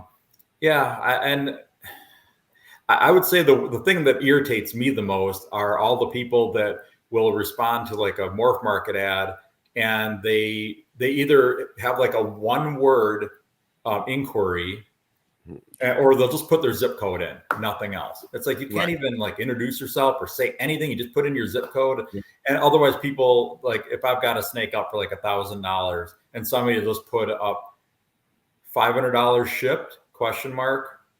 And it's like, I hate that. Like, okay, make me like a realistic offer. Don't just knock the price in half just to see if you can get away with it. That's actually, I would say that's definitely what irritates me on a daily basis the most, is people just being like kind of rude with their messaging and just not being respectful of the prices that people are asking. The low ballers, I hate, and the tire kickers, like the ones that are just, I want to buy the snake, and you go through, well, can I see, a picture? Can I see pictures of the snake's eye? Can I see a picture of the belly? Can I see a picture of this and this and this? And, stupid me, I do it most of the time because it's so easy with a cell phone now. I just usually do it, hoping that maybe there's a slight chance that they'll actually buy the snake. And then crickets after that. Like I send them the pictures. I even if I agree to their price, like I love it when people say, hey, I want to buy this snake. Will you take this for it? And then I say, yeah, you know what? I will take that for it. This is how you can make a payment to me. And then crickets after that. That pisses me off a lot. Yeah. When we were doing it, I used to hate the picture people. Like I used to just, if a snake was sub $500 and somebody was like, can you take a picture of the eye for me? I just respond, no. Fucking one word, just no. And the people who fucking just email a number when you have a snake up for a certain price, that irritated the fuck out of me too. But as I've been doing this show, the thing that pisses me off the most, and not to make this about me because it's obviously about you, but it's the people that have been doing this for 3 years and fucking have YouTube channels and podcasts fucking telling other people how to do it. It's basically like the way I look at it is unsuccessful people telling other unsuccessful people how to be successful. Okay. Yeah. And that's an irritating type of thing for me. Are you a podcast guy? Do you listen to these podcasts, or do you just I listen to yours all the time. that's what I wanted to hear. All right. That was me fishing. All right. But Everyone. I listen listen to to any other ones? I listen. Yeah, I mean, I listen to MJ's. I listen to the Holdback Rack occasionally. Right. I've listened to several of them, and Sean's I listen to as well. I mean, I only have so many hours a week that I can dedicate to listening to them, and it's normally like when I'm feeding or watering and cleaning snakes, I'll throw on a podcast and listen to them. But I don't really go out of my way. Like when I'm not working, I rarely listen to anything because I just need time away. Like I'm doing this, like, I've got ball pythons on the brain for, at least 50 to 55, 60 hours a week. When I'm not at work, I don't hardly ever talk ball pythons. I don't call like other breeders at night and just shoot the shit for an hour or two. It's just never been me. I basically, like, my personal life and my professional life are pretty separate for the most part. And yeah, when I'm at home, I'm thinking about anything other than snakes. And then I kind of feel like I recharge myself to go back to work the next day and give it everything I can do. So right, to be able to do snakes, you have to have that break. Yep. Yeah. So like, what do you talk to? Like, if you got a best friend and you call him up after work one night and you go have a beer with him, what do you guys talk about then? We've got a really close group of friends here. Some guys I went to high school with and their spouses, and so we get together pretty regularly.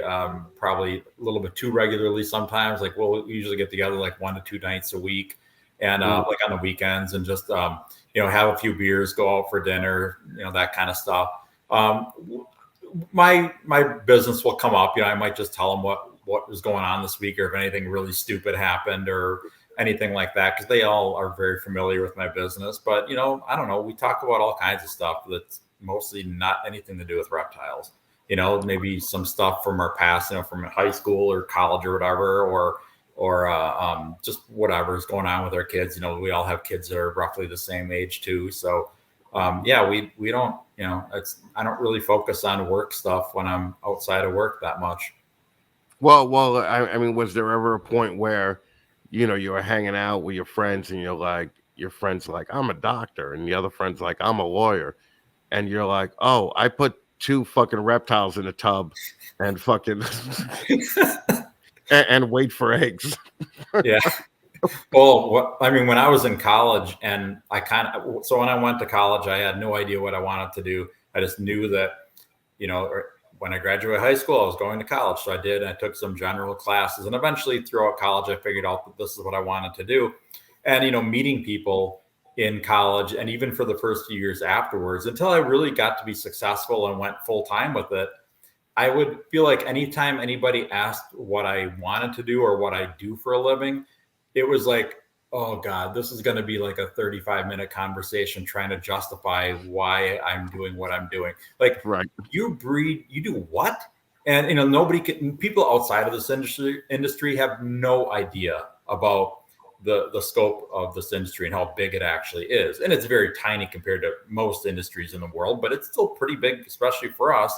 So it always took a lot of explaining of, like, when people ask, what do you do? And I got to, spend the next 20 minutes kind of talking about it and sort of almost justifying why I'm doing it.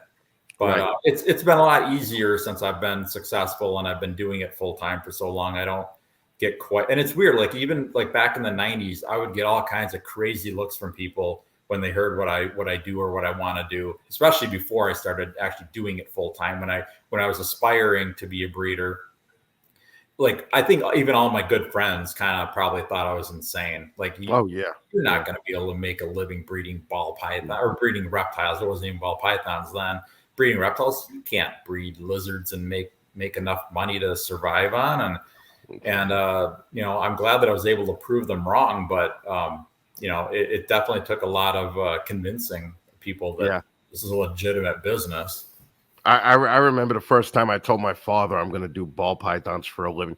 The look of disappointment on his face, like it was like being kicked in the balls. Like he just looked at me and I knew, I was like, but at one point it got, when we were really doing well at it, he would still give me shit for it, right?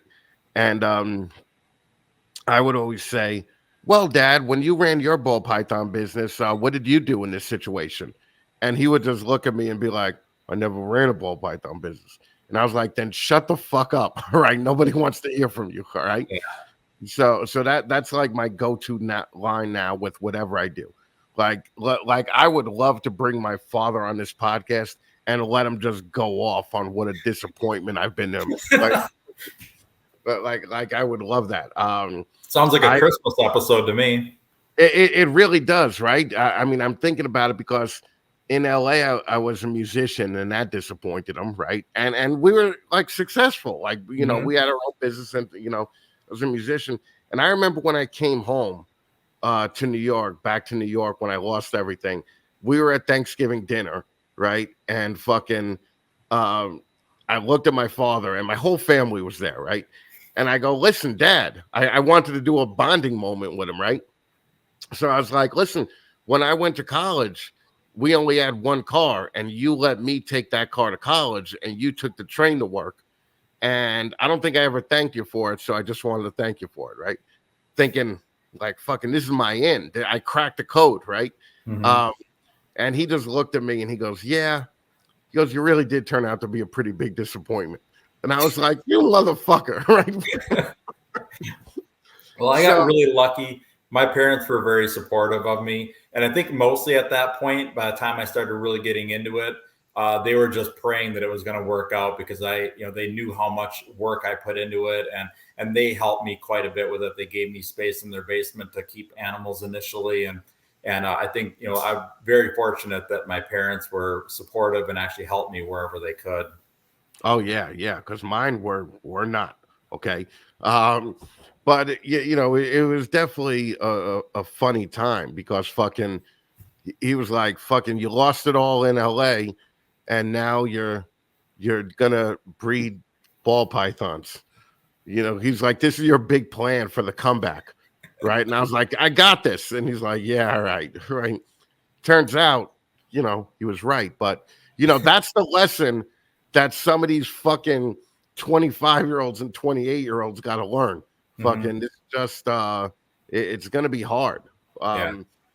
But is there anything that you're working on now that you're like, this is good? If I hit these odds, if I hit these 1 in 256 odds, I'm gonna blow the fucking competition away. Is there anything that you're working on like that? I mean, I'm working on, as most of the higher end breeders are, working on multi-recessive stuff. That's kind of just the trend. It's funny, like 10, 12, 13 years ago, it was all about stacking as many codon genes into a specific animal as you can.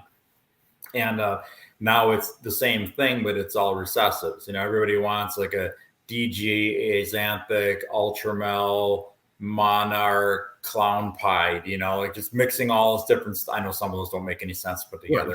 Just mixing as many recessives together as you can. So I wouldn't say I'm probably not working on any of those projects that other people aren't working on. I'm working on, of course, with mixing Pied, Desert Ghost, Axanthic, and Clown, and all the stuff together, but in different types of combinations. But I mean, that's pretty much the same thing that most people are working with. There's a couple. Yeah, but the future, right, is those recessives with a bunch of codoms. Yeah. So if you're just getting a fucking triple head that looks like a normal, I mean, honestly, I just don't even give a fuck. Right. And if you're going to produce an $8,000 snake that looks like a $40 snake, that's not really the way things are heading. Are you adding those codoms now? Yeah, with some of those different multi-recessive projects, yeah, I'm trying to get different codoms in. You know, especially with the double recessives. Mostly, it's easier for me to add in other genes into those because I have so many visual double recessive combos already. So Right. I'm working on adding different genes into those projects, and then as I use those animals to breed into other different multi-recessives to make like quads and things, all those codon genes will go along, into that as well. Right. Right. So again, what do you think you're going to be doing in 5 years? Obviously, you're still going to be doing this, but hopefully, you're doing a scaled back 10-hour a week version of it. I'd say 5 years from now, we'll not be working 10 hours a week. I hope that I can work 40 to 45 hours a week by then. I mostly I want to just scale back on the overall numbers that I'm producing. I can't, the way we have the business structure right now, I cannot continue to produce 400 clutches a year. It's just too much work. And, honestly, with the slower sales right now, I can't produce as much. Like even this upcoming year, I can't produce as many snakes as I did last year. I'll have nowhere to put them. And, Right. unless I can magically sell 800 snakes in the next 6 months, I've got no shot to be able to house another, 2,000 babies this upcoming year. Even if I did sell that many snakes, I still wouldn't have enough room for them. Right. So we're this year. I'm mostly breeding stuff that I want to have things in the clutch where I can hold them back and have higher end stuff to sell. So instead of producing 400 clutches, I'm hoping for no more than 200 clutches this upcoming year, which is still a ass ton of snakes. But some of these things, like to hit on some of the odds that I'm going for, I need multiple clutches. And I know like 3/4 of the clutch is going to be stuff that I don't want, but a quarter of the clutch will be hopefully what I want. So in order to get that 25% of what I want, I have to produce the whole clutch, Right. I mean, Right. I would like to do 400 clutches if I could just magically pick like the top 2 snakes out of each clutch to actually have here and not even have to deal with the rest of them. Right. So yeah, I'm breeding approximately probably right around 300 females this year, which is down. Most years I breed about 600 females. So this year I'm only breeding about 300, and typically I have about 2/3 of my females that I breed will produce. So I'm hoping for 200 clutches. Anything less than that would be fine too. I mean, I have probably 1,200 snakes available right now. So if there was ever a year that I could just say I'm not producing anything, it'd probably be this year. And I think that we would have enough to get through for the entire year. But like I said, we wouldn't be able to progress any of our projects any further if I just didn't breed anything. So I'm definitely trying to produce stuff this year. I'm just being more selective about which snakes I'm pairing. I mean, I've got a ton of breeder females that I'm not even putting a male in with this year because I don't need what they can produce. It's not going to do me any good. So I'm trying to sell some breeder males and females, and I'm just going to hold on to a lot of them and just keep them and see what the next year looks like. Maybe if I don't produce as much in 2023, we'll have a lower inventory for the start of 2024. And then I can kind of reassess how many snakes I have to produce in 2024. Right. Well, now when you go home at the end of the day, do you like still get all excited telling your wife what you produced that day and what hatched out, and your wife is just like, ugh, who cares? Like, yeah, she doesn't get it. My wife she likes the snakes, but she doesn't love snakes. She's not she doesn't know a whole lot about the morphs. She knows more than what you'd think. I mean, she does know some stuff just from listening to me talk for the last 19, 20 years.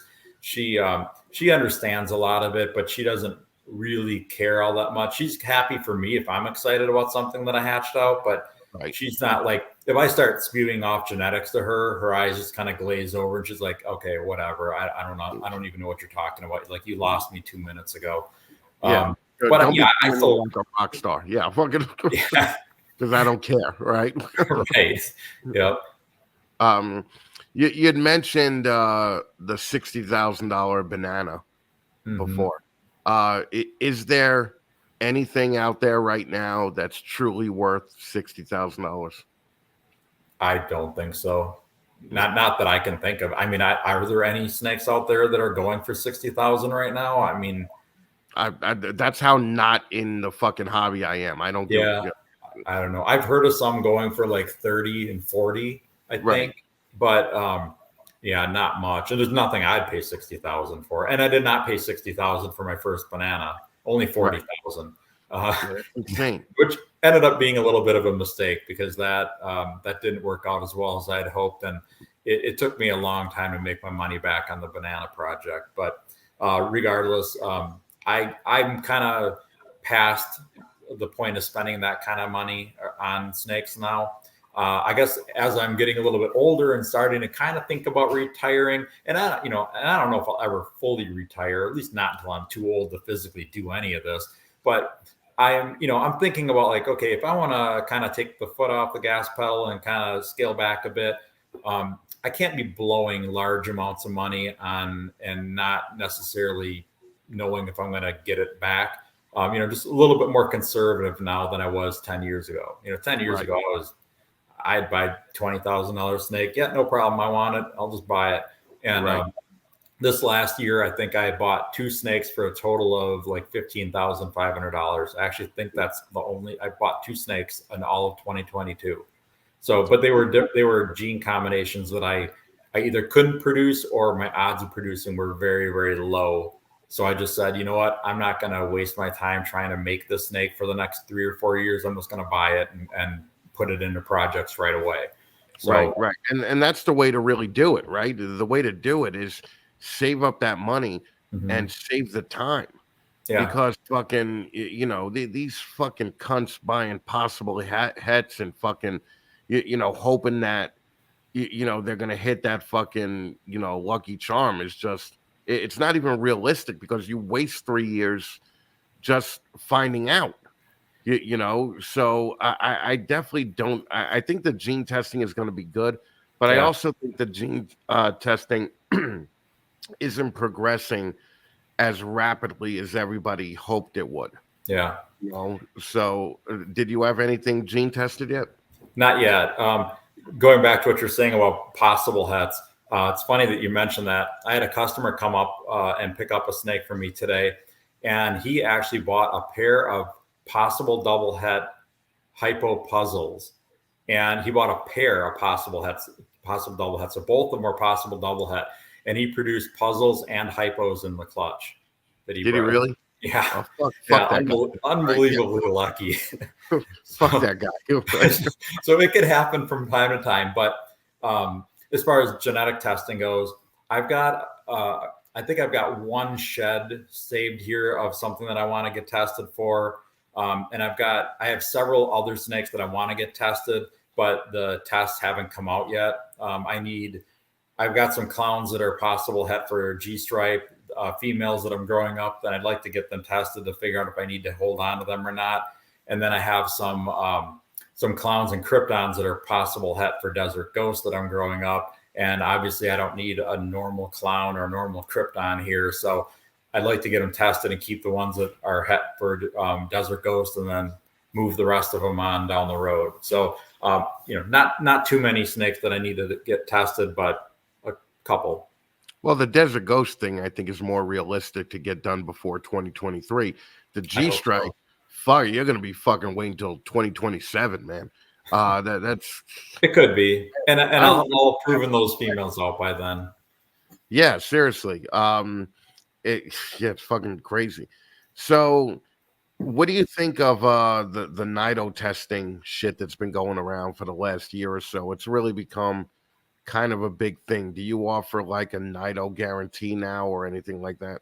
Well, I've sold, I haven't had a NIDO test anything myself. I just don't buy very many snakes from other people. So it hasn't really been an issue for me, but I've had several people get snakes from me and they just said when they buy them, by the way, I'm going to have these NIDO tested. If they come back positive, what are you going to do about it? And I just tell them, well, first of all, test away. It's going to be fine. Like you're not going to come up with any of my snakes that have NIDO in them. But, if somehow it would happen, I definitely take the snake back and give you a refund or whatever, or exchange it for a different snake or whatever. But I've had a few people test snakes of mine that they've gotten and never had a positive case, which of course I told them that they weren't. But they're, those customers just happen to make a habit of, they're part of the procedure for getting a new snake is to get every snake tested, which is probably a good idea. I mean, it can't hurt. It may not necessarily give you a definitive answer if the snake has NIDA or would develop it later, but it certainly can't hurt to test it right away and at least be pretty reasonably sure that the snake is safe. Well, yeah. I mean, you could avoid a Billy situation if that happens, right? It's like fucking just test it right away.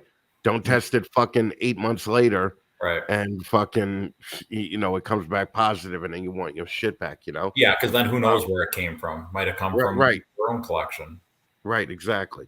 Mm-hmm. So now if people wanted to get in touch with fucking the old school dog Garrick DeMeyer, how would they do it? Well, you can find RoyalConstrictorDesigns.com on Facebook and Instagram. Of course, my website, good old school website, RoyalConstrictorDesigns.com. My email address is actually my original email address, which is Garrick@crestagecko.com. So that's holding out on that, huh? Yeah. Oh, yeah. Well, it's so hard because I have so many people that know me by that email address that we talked about it a couple of years ago when we made up the new website. Like, man, should I change my email address? And I was advised not to, just to keep it the same, because everybody, 15 years ago, nobody even really knew I had ball pythons. I was a gecko and bearded dragon guy, and maybe closer to 20 years ago. But yeah, I was just advised to just keep the same email address. So Garrick@crestagecko.com. Why don't you just forward the Garrick at Crested Gecko to Garrick at Royal Constrictor Designs? You know what? RoyalConstrictorDesigns.com is a really long thing to type out, and I just get tired of doing that. I hate typing in my own URL. It's hard.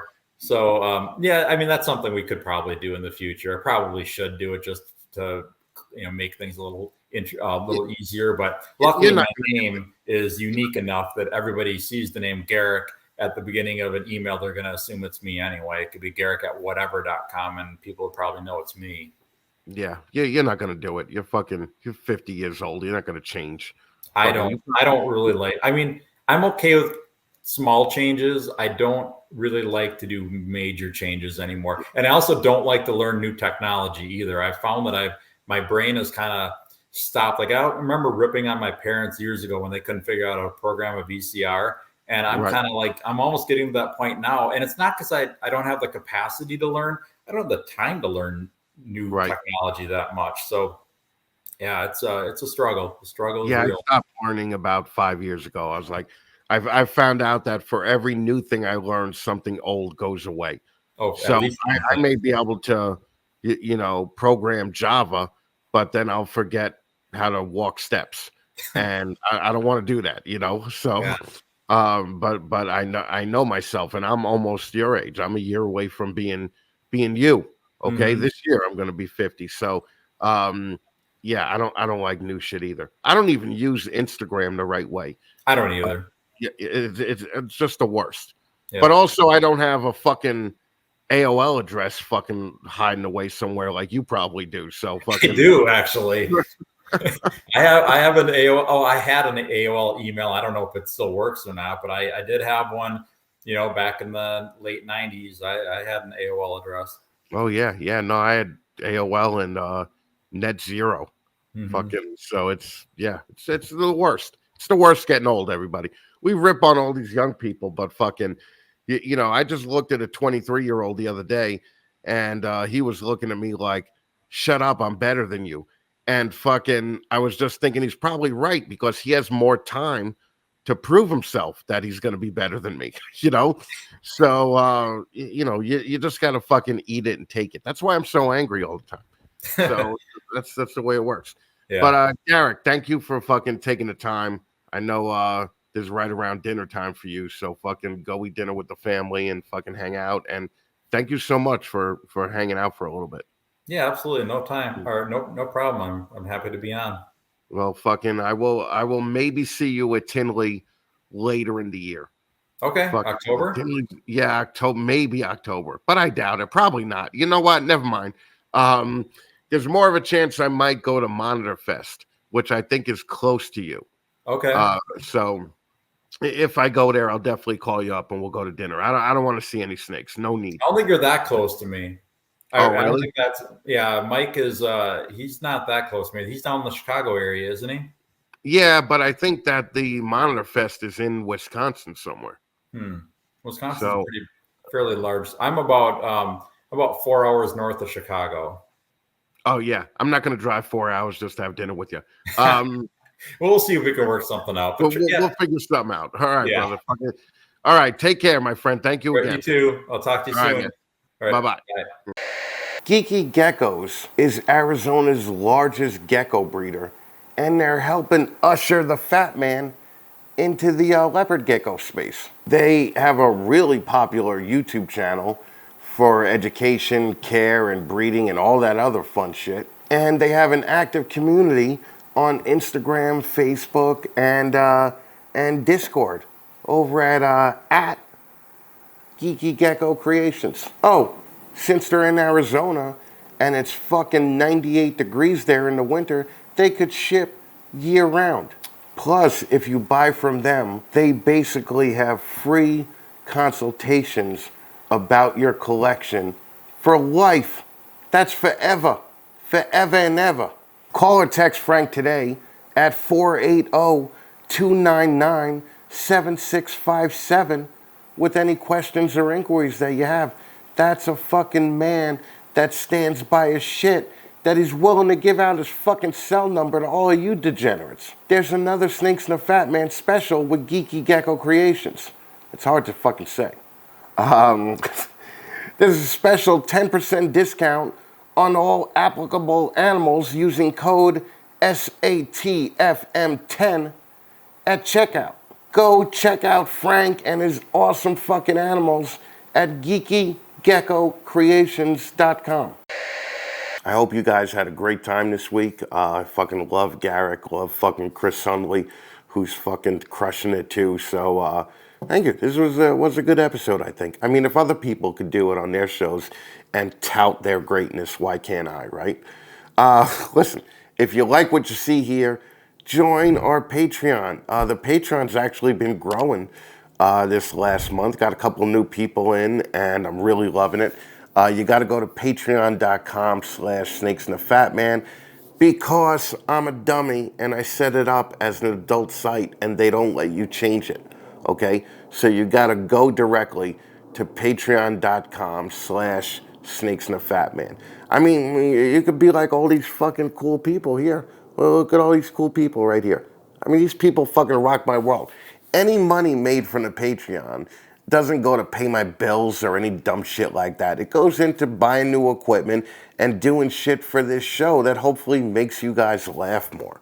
Okay, that's the whole goal of this show. If you guys don't know that by now, I don't know what to tell you. We have all sorts of exclusive videos on there. We have discounts that people get from our guests that, if they have companies like Reptile and Venom Life and like all those other fun things. We do not have a Discord. Discord is toxic as fuck, and I refuse to have a Discord, okay? I think that if you take all the major drama issues that have been happening for the last couple of years in this hobby, you could trace its roots back to some Discord that some fucking idiot is running. So, no Discord for the Fat Man. It gives me a headache. Patreon.com/snakesandthefatman. No Discord. Don't forget to enter the Stop Looking and Sounding Like Shit contest that we're running right now, where you can get a microphone, a webcam, headphones, just, everything you need to look good on your next fucking podcast. And if you listen to what I said the last fucking hour and a half or so, this is the equipment that'll make you look awesome. And you don't have to worry about that. You will look and sound awesome. Just don't be a dick. Fucking pay attention to some of those do's and don'ts. The open Zoom call for reptile keepers is only happening once a month now. We'll be doing that one at the end of February. Just, follow me on Instagram, YouTube, Facebook, whatever. Just follow me, and you'll know when those Zoom calls are. They're never recorded. They're always free, and it's just a chance for people to have some adult fun. And finally, don't forget to watch Fatman live this Sunday. I believe it's February 19th, where my guest will be the stunning Miri Sydney Burnish of MSB Reptiles. Like I said before, it is hard goddamn work being this pretty and having you fucking people treat me like I'm a fucking piece of meat twice a month. I need to bring these gorgeous women on the Sunday live show to get the focus off me a little bit. Like I said before, you don't know me. I'm a delicate flower, and it hurts sometimes to be just used for my looks. But seriously, no short-haired fatties or uggos on this show. Again, the live room might explode with the sheer amount of sexy in that fucking live with me and Miri together again. Again, go subscribe on YouTube, follow me on Instagram, and friend me on Facebook. Yes, I will be your friend. Thanks for hanging around, and I will see you in 2 weeks, where my next guest is gonna be my old friend, Brittany fucking Gobble from Gobble's Reptiles. I don't know how she stuck around this long. Honestly, on paper, Brittany and I should not be friends, okay? I mean, really nice, intelligent, hot woman, fat moron. I don't know. We just make it work. See you in 2 weeks, guys. Bye-bye.